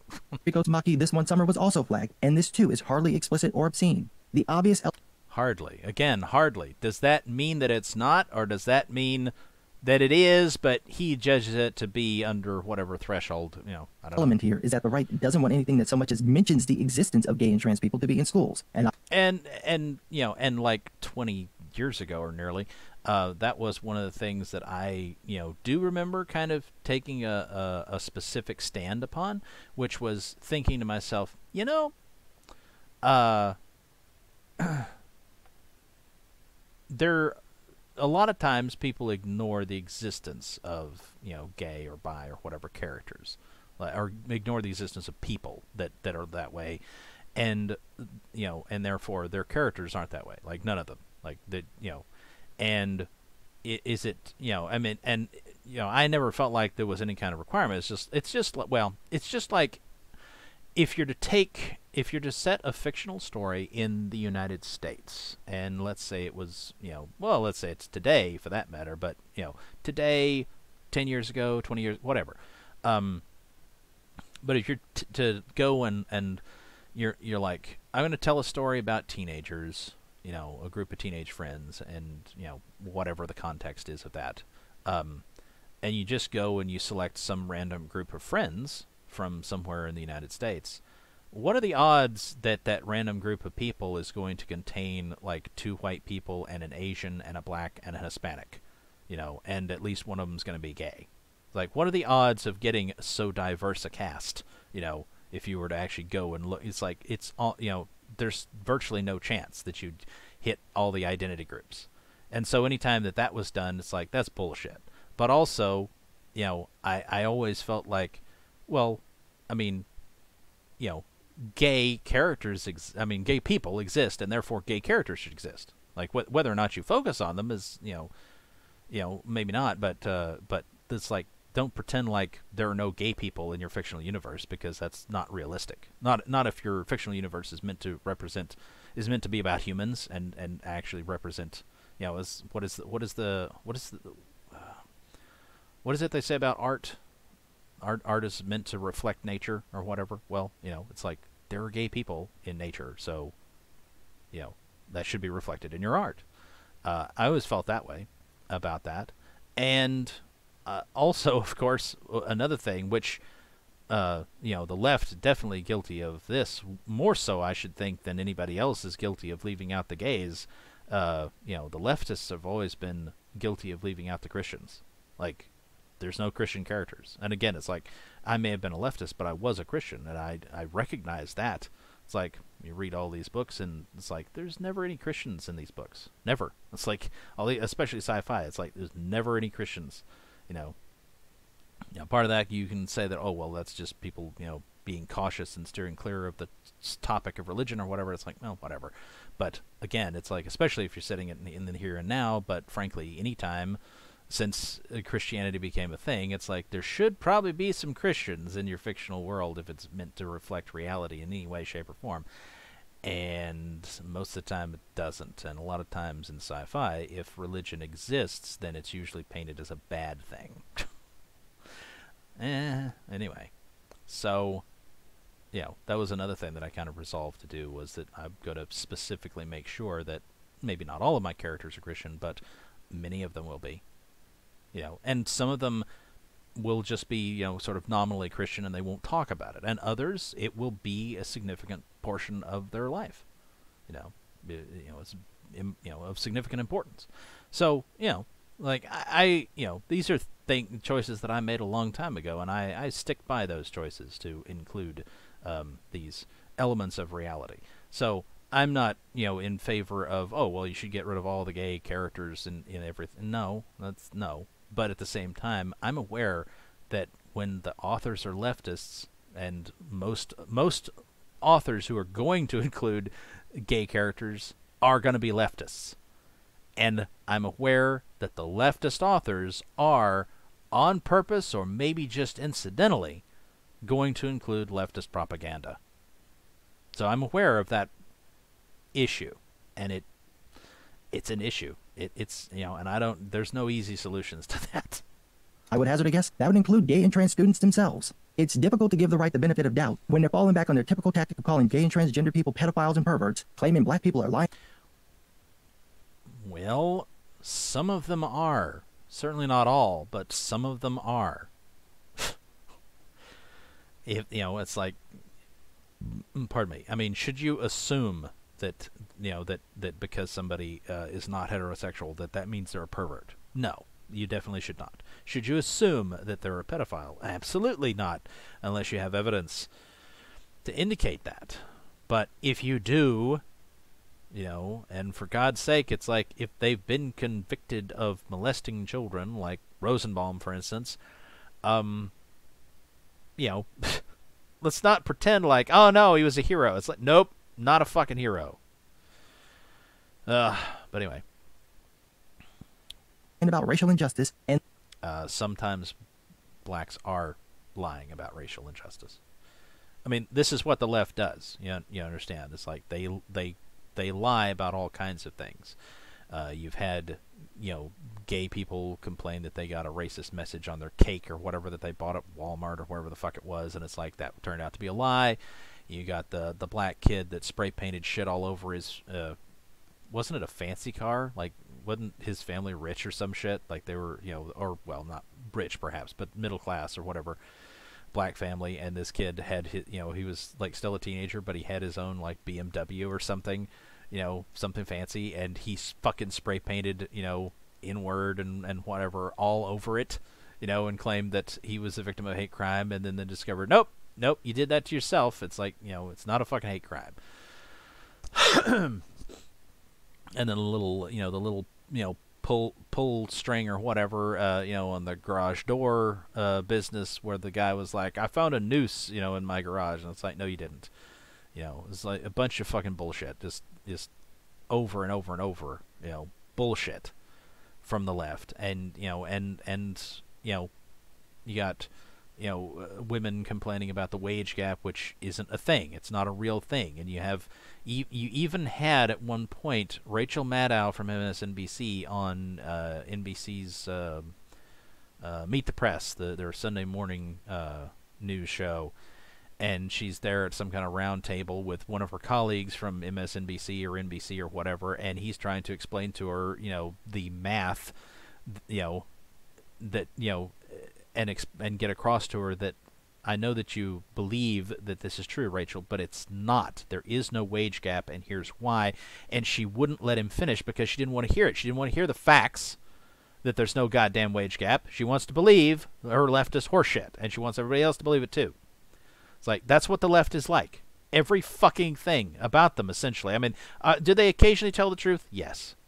But frankly, it seems, especially these days, to be incidental. It's like, oh, they accidentally told the truth about that. It's like, because they didn't need to lie, I guess. I don't know, but it's like almost everything they seem to fucking lie about. Certainly everything that they really care about, they lie about because the facts are not on their side, or more to the point, they are not on the side of truth. That's the thing. It's like, what does the left do when they discover that the truth doesn't fit with the narrative they're trying to push? They do things like redefine words. They go and they, like, well, we'll just go to the dictionary and take control of that and redefine things so that the definition fits with whatever bullshit we're pushing. That's what the left does. They fucking lie constantly about everything. So, I don't know what to tell you, dude. It's like, I'm done with the left, and I'm done with their bullshit, and I think a growing number of people feel the same way. We're not going to let you get away with your goddamn lies anymore.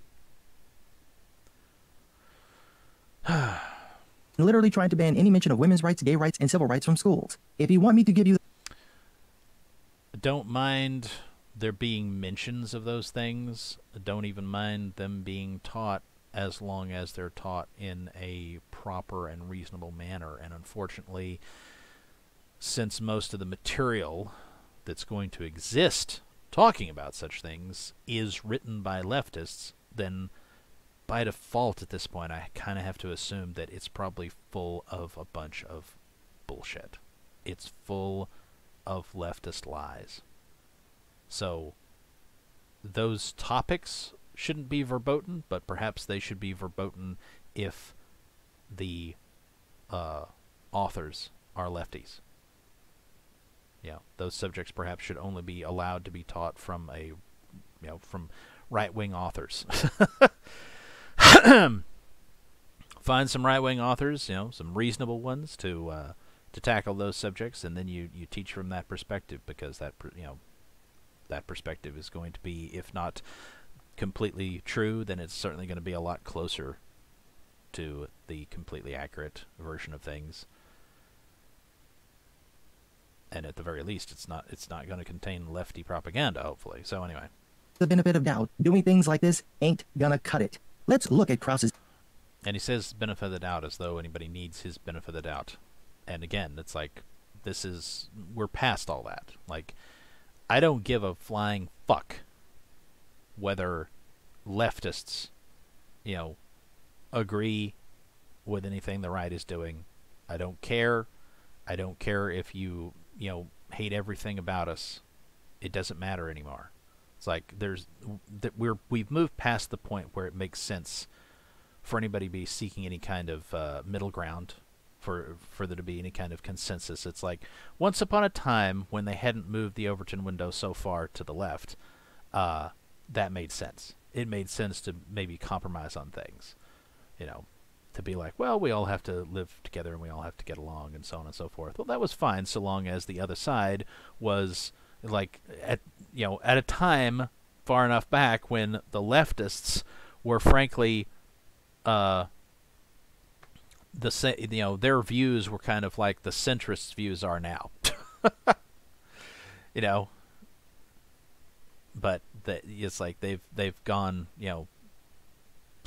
they've gone so far beyond reason at this point that they should be seen as complete and utter lunatics. I mean, they're insane. They are insane. And we should view them that way. And we should not give, not lend credence to their thoughts on various subjects and whatnot. We should operate from, no, don't care what they think. What is the truth? What objective truth can we figure out here? And that's what we go with. We don't even listen to them anymore. And it doesn't matter. Maybe occasionally they will say something that's objectively true, but it doesn't matter anymore. Like, there's no point in listening to any of their horseshit, because you know that 99% of what they say or whatever is going to be a goddamn lie. So you just don't listen to them. You just cut them out completely. They have no place in decision making. They're not to be listened to. No, it's that we're past that. It's too late for that. It's over. It is time to be sensible about things and be like, nope, we go with the truth. And sometimes the truth might benefit them, but most of the time it won't, because they have made themselves the enemy of the truth. Idiotic letter. And it's so important if you're on the right for you to look at the screen, because I know you're going to say that I'm lying, so I put the actual letter on the screen so you can see the types of books. Well, I don't know about you in this particular instance, but as I just got through saying, yes, the left lies. You people lie all the goddamn time, and the rest of us are sick of it. We're sick of listening to your fucking lies. Your boy Krause requested the Texas Education Agency find to ban, quote, human sexuality, sexually transmitted diseases, or human immunodeficiency virus, HIV, or acquired immune deficiency syndrome, AIDS, sexually explicit images, graphic presentations of sexual behavior that is in violation of the law, or contain material that might make... Well, does he actually have a problem with graphic presentations of sexual behavior that is in violation of the law? I mean, seriously, it's like, is he suggesting that that's insane for this guy to have said, hey, if you've got stuff that's actually illegal, I'd bet you get it the fuck out of there. Wow, okay, that's interesting. Now, as far as the stuff about STDs and AIDS and whatnot, it's like, I think that, you can have plenty of things that discuss that in a clinical fashion. Like, there was a very good health book I read way back when. Can't remember the fucking name of it. Anyway, it was pretty cool. It was pretty cool. It had lots of pictures. I mean, lots of words too, but lots of pictures that showed all the different parts of the immune system. At least, I guess, as we understood at the time. And this was back in the 90s. It was very good, and it talked about AIDS and how that was believed to work and so on and so forth. And it's like it was a very informative book that in no way, presented anything, about sex. Like, I mean, it talks, like I said, everything was clinical, and it was, and there was nothing in any way inappropriate, contained in it. So it's a very good book, very good book. So you can have plenty of things that discuss health issues that don't go into, sexual shit. Not in any kind of inappropriate way. So that's certainly possible. Students feel discomfort, guilt, anguish, or any other form of psychological distress because of their race or sex, or convey that a student, by virtue of their race or sex, is inherently racist, sexist, or oppressive, whether consciously or unconsciously. Okay, now, so do you think just some guy like totally disagrees with that last part? He thinks that white people should definitely be made to feel inherently racist, that males should be made to feel inherently sexist. That Christians should be told that, oh, you're oppressive. Does he think that? If so, fuck him. And that's just utterly ridiculous. And I've it's like I've I can't remember, did I read that or did I see that? One or the other. It's either a video or an article, or something, from a few years back about some poor kid, some poor, white boy in either Canada or one of the northern U.S. states, can't remember which, who's gone to school and did some kind of presentation, broke down in tears about, how evil, white males are or something. And it's just like, Jesus Christ, what have you people done to this kid? It's like he's not guilty of any of that shit. He's a little kid. I mean, he was like, I don't know, probably 10 years old or something. It's like, it's like, are you fucking kidding me with this shit? It's like you've made this little kid feel bad, like he is personally guilty of something, and he hasn't done a goddamn thing. Fuck you. The people who made him feel that way should burn in fucking hell. So, yes, I get sick of this kind of shit. God damn it. Fucking leftist dickbags. Anyway, yeah. This is, and it's moments like that remind me that, yes, this course correction is necessary, and yes, if it goes too far and people get really, really fucked over by it, and those people happen to be leftists, well, too bad, so sad. So, if just some guy and other horrible leftist dickbags who think that white people are awful, or males are awful, or straight people are awful, or Christians are awful, or whatever, if they really get their lives massively inconvenienced and they find themselves not enjoying things in the future, too fucking bad. Too fucking bad. Cry me a goddamn river. Those words have been uttered before, but not by you. I'm old enough to remember the woke left wanted to ban books, films, TV shows, and songs because the content would cause distress to marginalized groups. This is why Gone with the Wind needed to be pulled from HBO Max. He says old enough as though that's something from a long time ago. It's like, that was pretty recent. And, I'm old enough to remember that the supposed Christian right was complaining about video game violence and bullshit like that, and instituted the stupid TV rating system.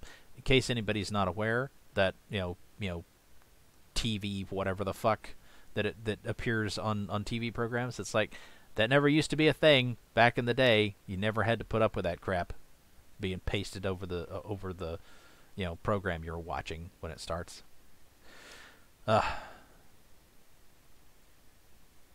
Although, you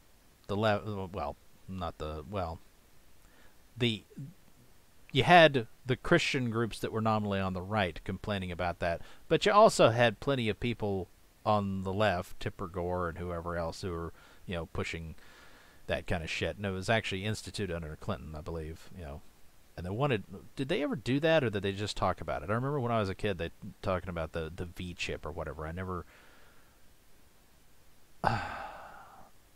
I never did know whether they actually instituted that or whether it was just an idea that they wanted done, where if there was too much violence, this chip could be in your television and stop you from watching it. It's like this just dystopian horseshit. Yeah.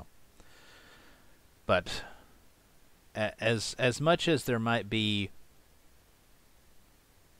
potentially misguided people on the right who've pushed for that kind of thing, it's like you shouldn't be surprised that when censorship actually gets instituted, a lot of times it's the left who does it. You know, the fucking, rounding people up based on their race, that's such a terrible thing. Oh, when did we do that? During World War II. Oh, who did that? FDR. Oh, what party was he? He's a Democrat. And then added back with a disclaimer about racism. This is why the song Baby It's Cold Outside needed to be rewritten. This is why Lord of the Rings is problematic because of its lack of representation. This is why books written by old dead white men shouldn't be taught in schools. The marginalized group's precious feelings would be hurt, and you found that ridiculous, so now you're arguing the same thing. Ban the things that might hurt your feelings, like talking... No, it's not about what would hurt anybody's feelings. It's and the letter did talk about that a little bit, but and that is, like I said, I would agree with that. I mean, although it's not really about it hurts your feelings. It's about propagandizing and making making some white straight boy believe that he's guilty of something awful when he's not. Like, you're lying to him, and that's not acceptable. But as far as like banning all this shit, it's like what needs to be banned again is leftist propaganda. What needs to be banned is is the commie bullshit. And it's like, if you want to call that bigotry, okay. Like I said, I'm kind of where HB is at this point, where it's like, I got no fucks to give, done. And if the commies, get fucked over, well, that's good. Don't care, don't care. If it, it's like, if at some point in the future we find ourselves in a right-wing rule dystopia or whatever, then we'll tackle that, when we get there. We'll blow up that bridge when we come to it. But this. But the leftists have proved that they cannot be trusted, that they cannot be allowed to continue their subversive behavior. And so, they can all get fucked. About HIV and AIDS, or language and images you find obscene. Oh God. So language and images. Well, I mean, again, it's like, it's not unreasonable to determine. And hey, the left is the one who wants democracy. It's like, okay, well, then if the majority of people decide that certain things are simply not allowable, pardon me, then, there you go. You have your democracy.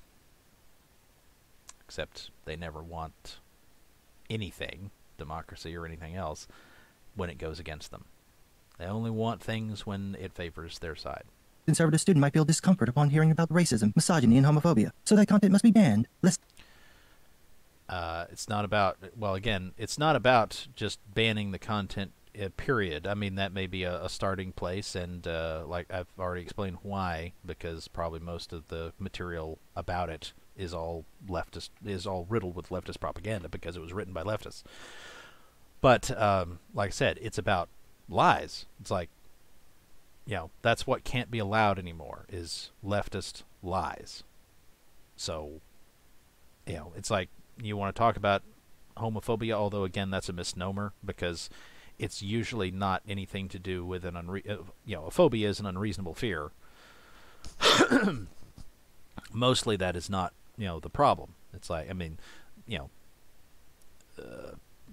sometimes, and I'm not sure why. It's like, I mean, okay, it's another thing. In the comments, guys, if any of you are heterosexual males who have a particular problem with homosexuality or homosexuals, whatever, again, to get through the YouTube filter, you're gonna have to be polite about it. But explain, if you could, in the comments, why. What is your reasoning behind that? What is your problem with the gays, or with with homosexuality in and of itself, or whatever. obviously some people, believe that it goes against God. I, personally don't. But anyway, not in and of itself. Many things that are stereotypically gay behavior or whatnot are definitely immoral. But then those things are still immoral when straight people do them too.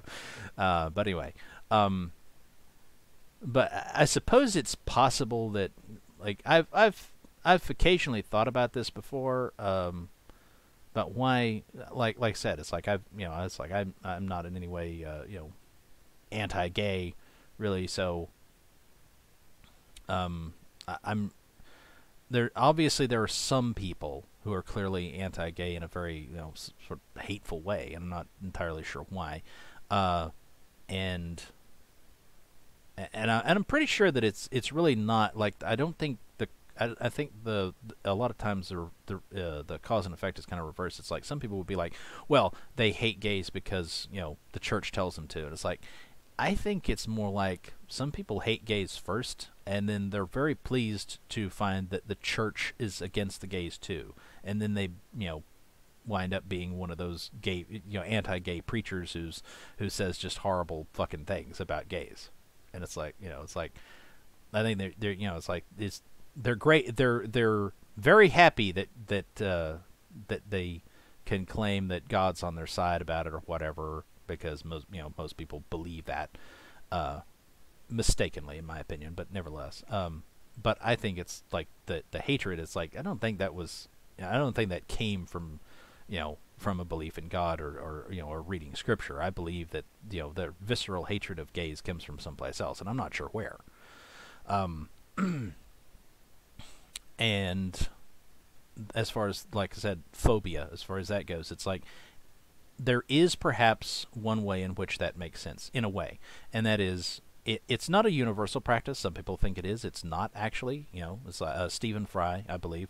He's a horrible atheist, but Stephen Fry did point out in having an argument with some Ugandan or whatever anti-gay dude, a preacher or whatever. That he, Stephen Fry, and his partner did not engage in buggery. I believe that's what the British call it, anal sex. It's like he wasn't interested in that, and they didn't do that. It's like they did, mutual masturbation or oral copulation or whatever. So anyway, but so it's not, so buggery, anal sex is not a universal practice among gay men. Although it's a fairly wide practice to the best of my knowledge,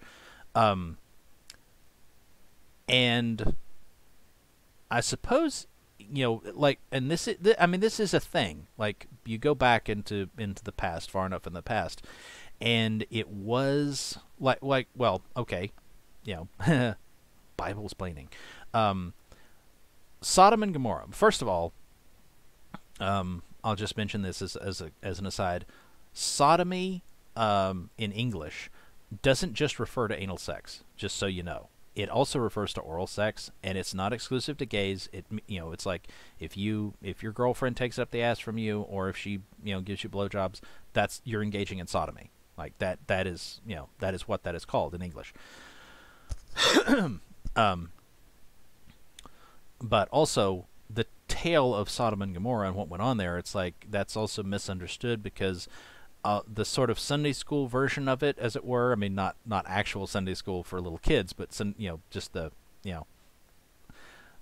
a lot of times the lay Christian's understanding of this seems to be something along the lines of, and the lay atheists for that matter too, and they probably promote this on purpose, is that it's like Sodom and Gomorrah, that was like, those were the gay party towns, and they were just having a grand old time there, fucking each other up the ass, and they loved it, and God is such an asshole and a killjoy, and so he was like, stop that, and then when they didn't, he destroyed them.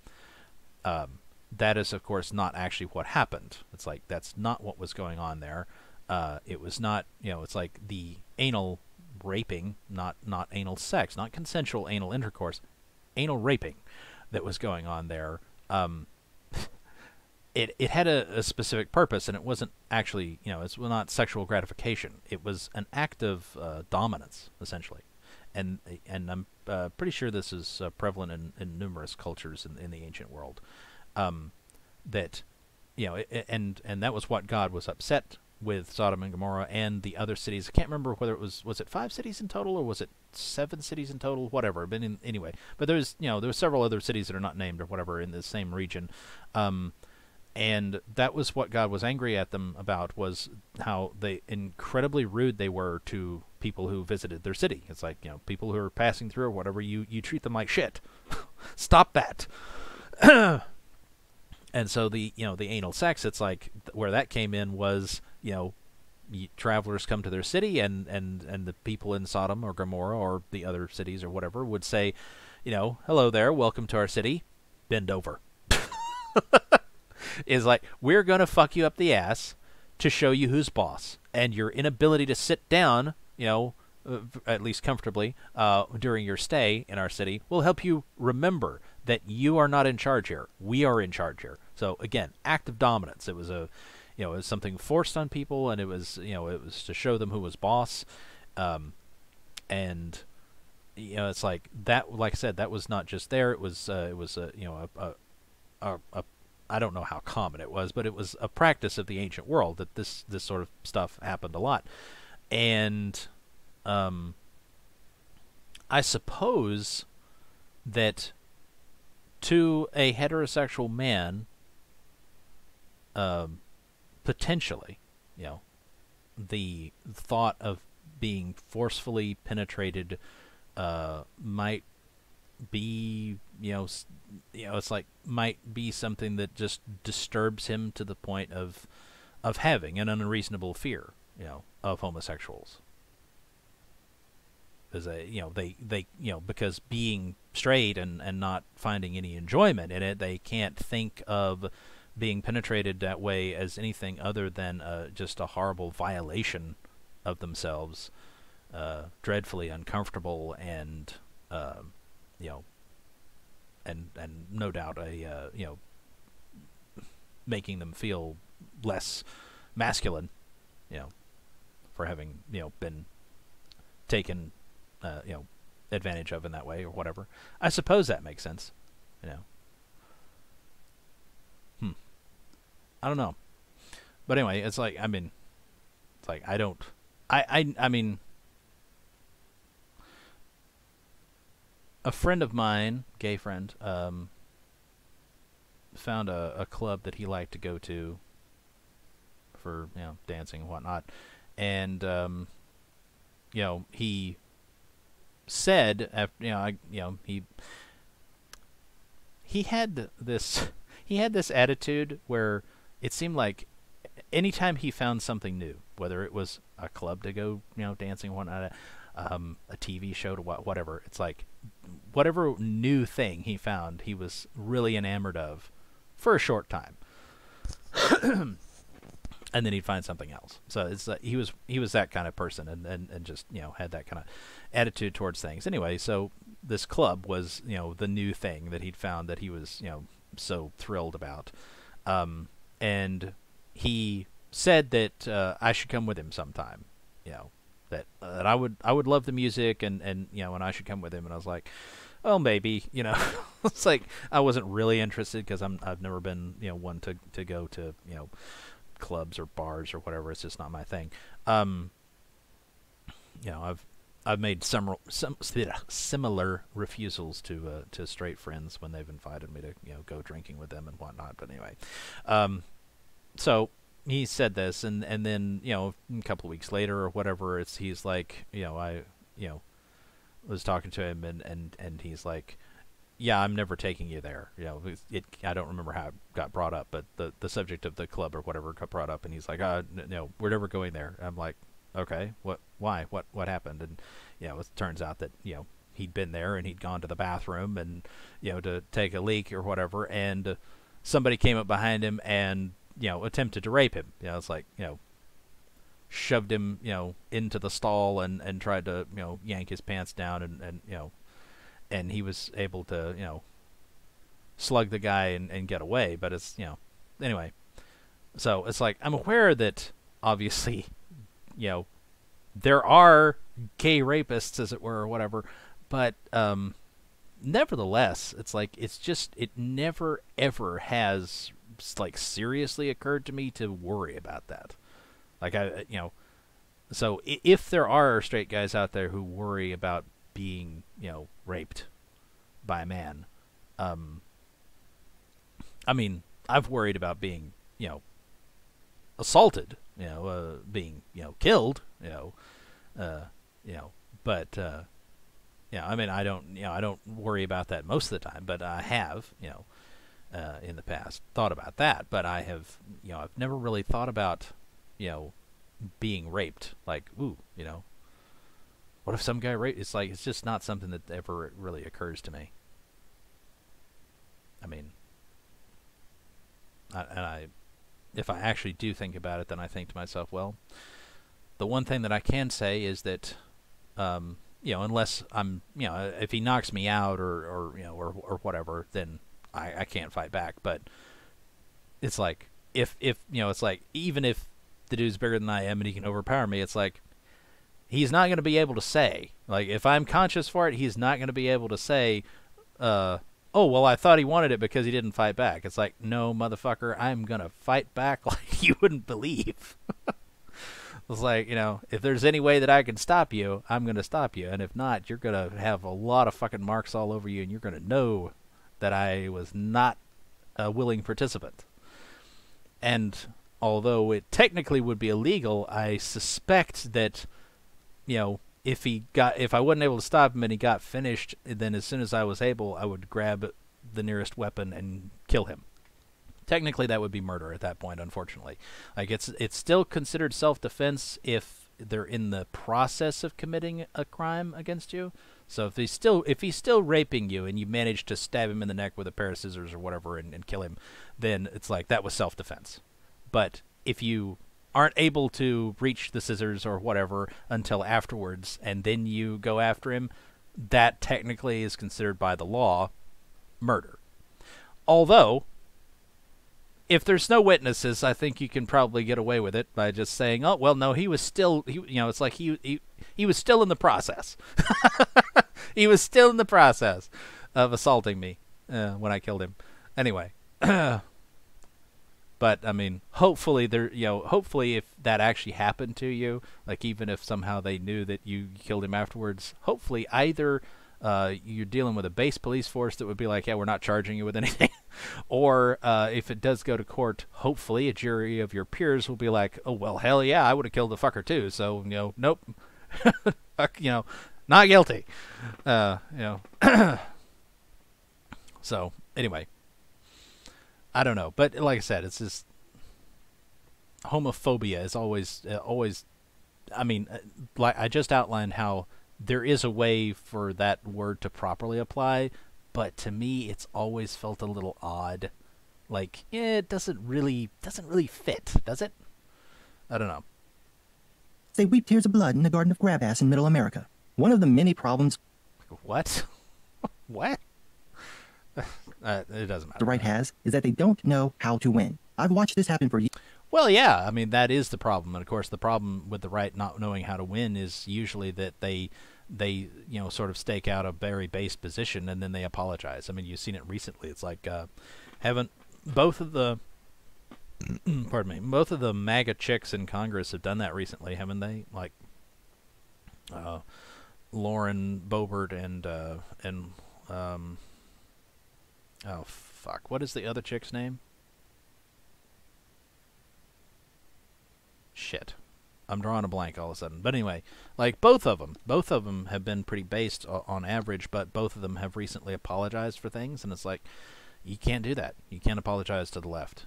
You just absolutely do not apologize to them, especially not when you didn't do anything wrong. Like, Boebert, didn't she make a joke about Ilhan Omar or whatever, and it's like, yeah, it was a funny joke.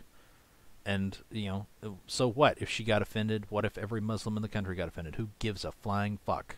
It doesn't matter whether somebody got offended or not. It was a joke. It was a funny joke. You don't fucking apologize for that shit.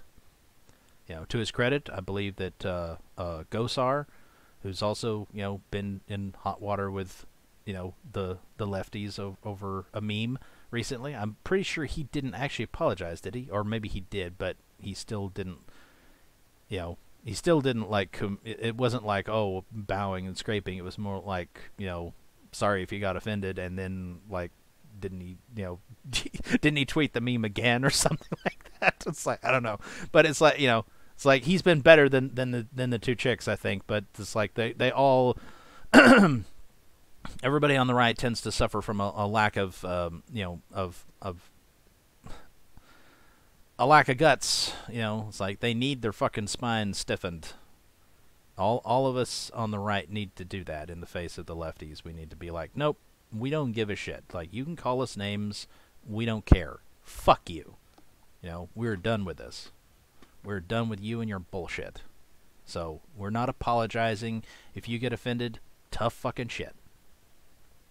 And and also, it's like, the left does exactly the same goddamn thing, by the way. It's like they do this kind of shit. They censor their enemies and whatnot. It is time to do the same to them. Fuck them. Fuck them without lube. Years, where the right gets a completely fair victory and then, for no reason at all, tosses it out to make themselves look like assholes. Excuse me, bigger assholes. You won. You helped convince most people to oppose the woke left's bullshit. Take the win and move on. No, that's not good enough for you. For some bizarre reason, you need to prove the woke left is right about you by doing the very thing they claimed you do. No. You literally want to ban a book about slave rebellions. You want to ban... Well, again, I'd have to read the whole thing before I know for sure whether or not I personally thought there was lefty bullshit propaganda in it, but it wouldn't surprise me. A book about desegregation. You want to ban...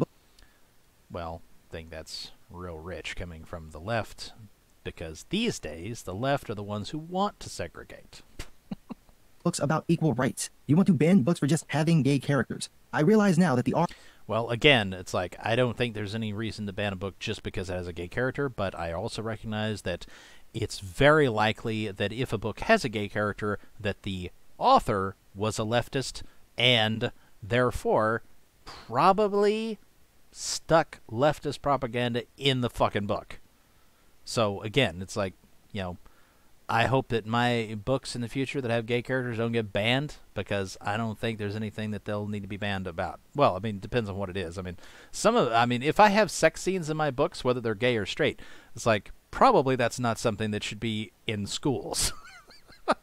It's like, I wouldn't seek for my book to be in schools if it had sex scenes in it. But, but people like being, oh, well, this doesn't need to be, for sale anywhere. It's like, no. It's like, oh my God.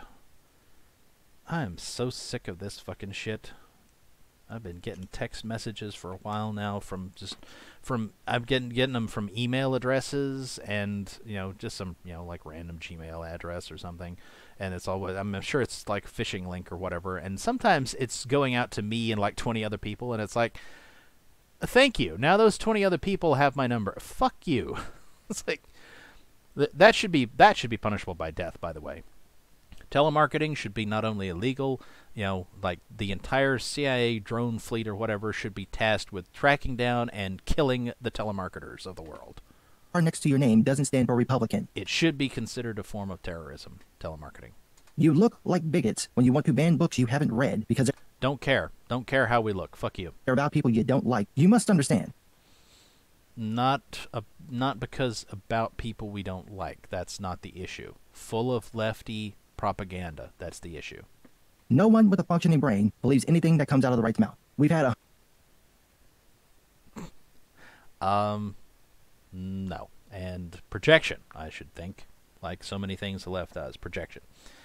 They're the ones who can't be believed because they're the ones who fucking lie about every goddamn thing. So, fuck you, just some guy, and fuck the left. Fuck all your commie horseshit. 100 years of watching the right oppose every single civil rights movement in this country. And how did those turn out? It's like, again, we covered this about black people. It's like they were better off before that fucking shit happened. The government has no business helping, in air quotes, anybody because they always fuck it up. Whether it's on purpose, as it was with black people, or by accident. Your record is well known and well documented. No one believes you when you say that you care about black people. Okay.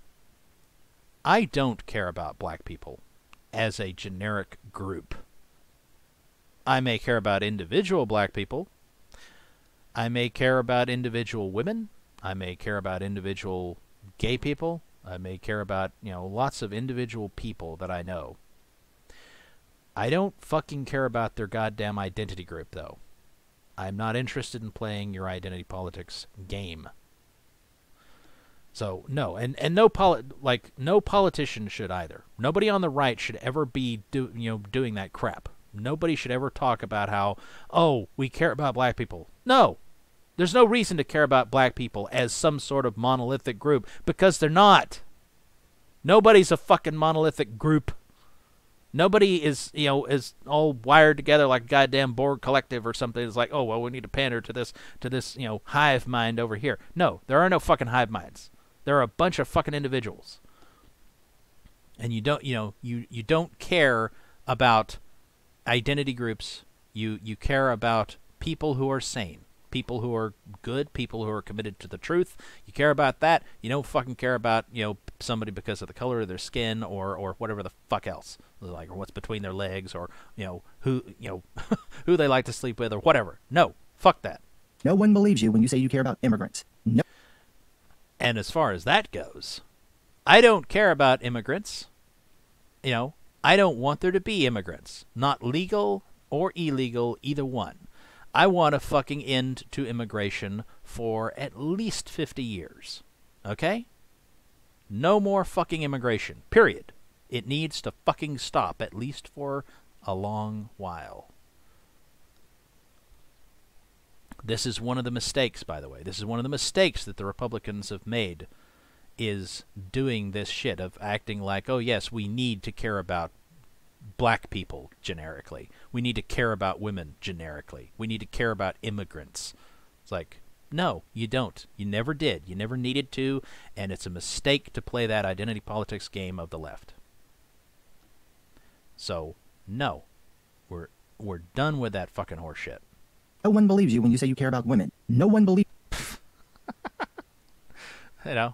Individual women, yes. Women as a whole, and feminist bullshit propaganda. Nope, don't care about it.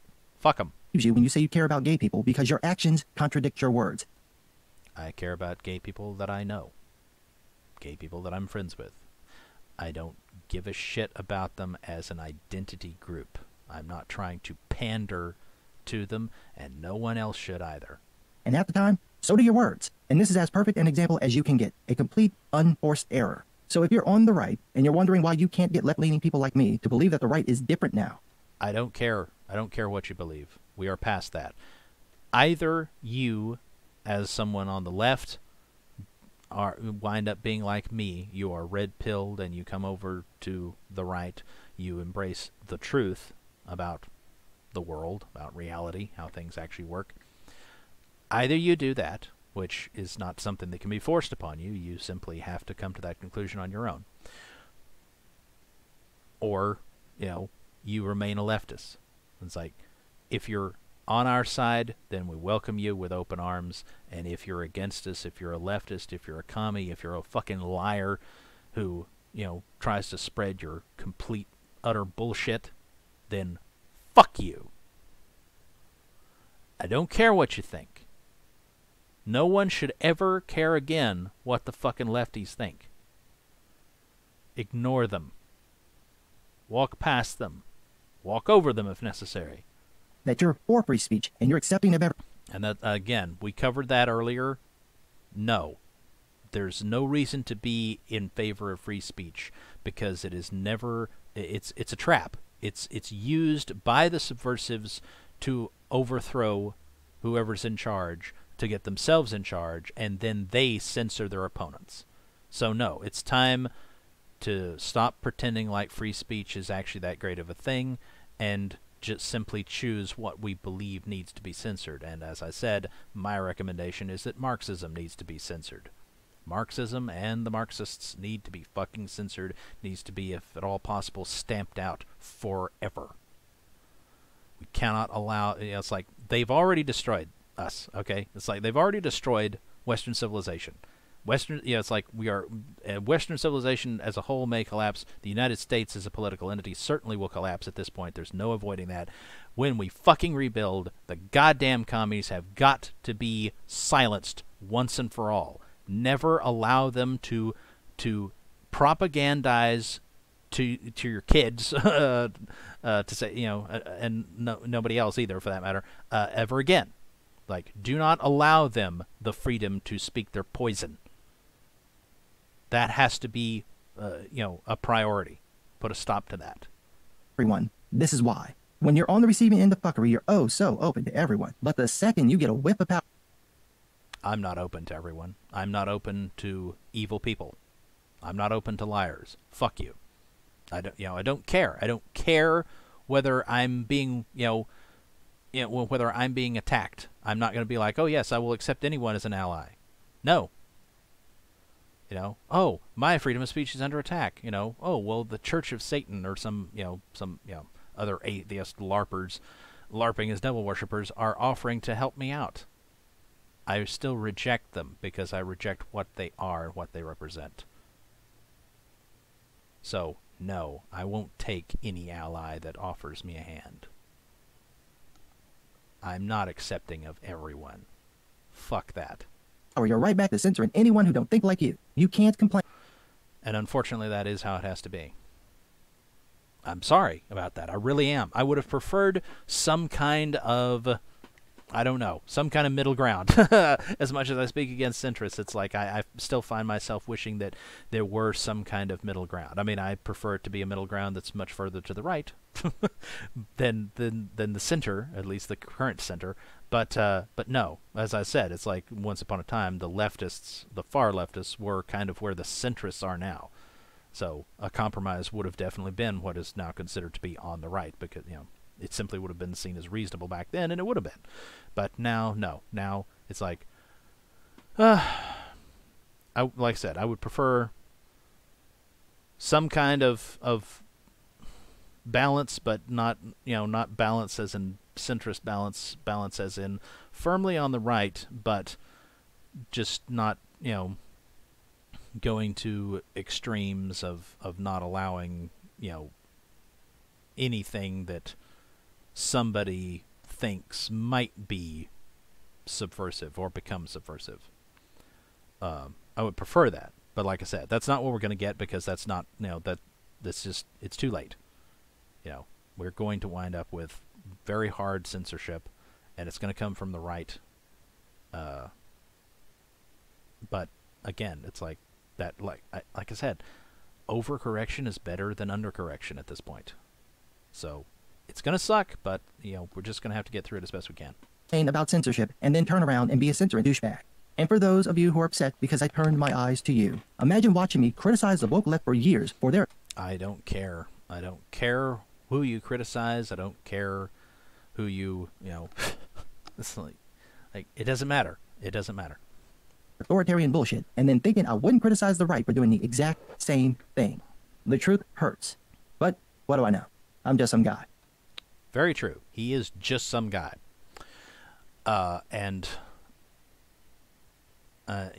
Frankly, I think, and I'm pretty sure this next video, which it's so long, the March of the Damned, I don't remember what all he talks about in it. I think there's a lot of quotes from some goddamn book about philosophy or something. Frankly, I feel like just some guy is one of those people who's, not quite as smart as they think they are. So, and it just, a whole bunch of it just comes off as like mental masturbation. Somebody just jerking themselves off about, oh, aren't I so smart, and isn't this just so deep of me, and so on and so forth. And it's like, fuck you. Just, anyway, I don't even know if I'll go into the next video in a separate video of mine, but I'm definitely not going to go into it now, because this, again, we're returning to this, to the classic Elasi EFAP 13-minute and 35-second video that we EFAP'd for 2.5 hours. Oh God. Anyway, so yeah, I mean, and I said, I mean, on the one hand, it's like I'm telling the truth. It's like I don't fucking care about what he thinks or whatnot. But nevertheless, I thought it was important to show that See, he's basically trying the standard lefty approach of, oh, you're doing something I don't like. I'm going to call you a racist and an istophobe or whatever in an attempt to get you to change your ways to behave the way I want you to behave. It is too late for that. It is time for us on the right to no longer listen or care about what the left says when they try to call us names to change our ways. It's like, no, we're going to do the right thing. We're going to embrace the good, the beautiful, and the true, and and fuck those who are against us. So that's it. All right, until the next one.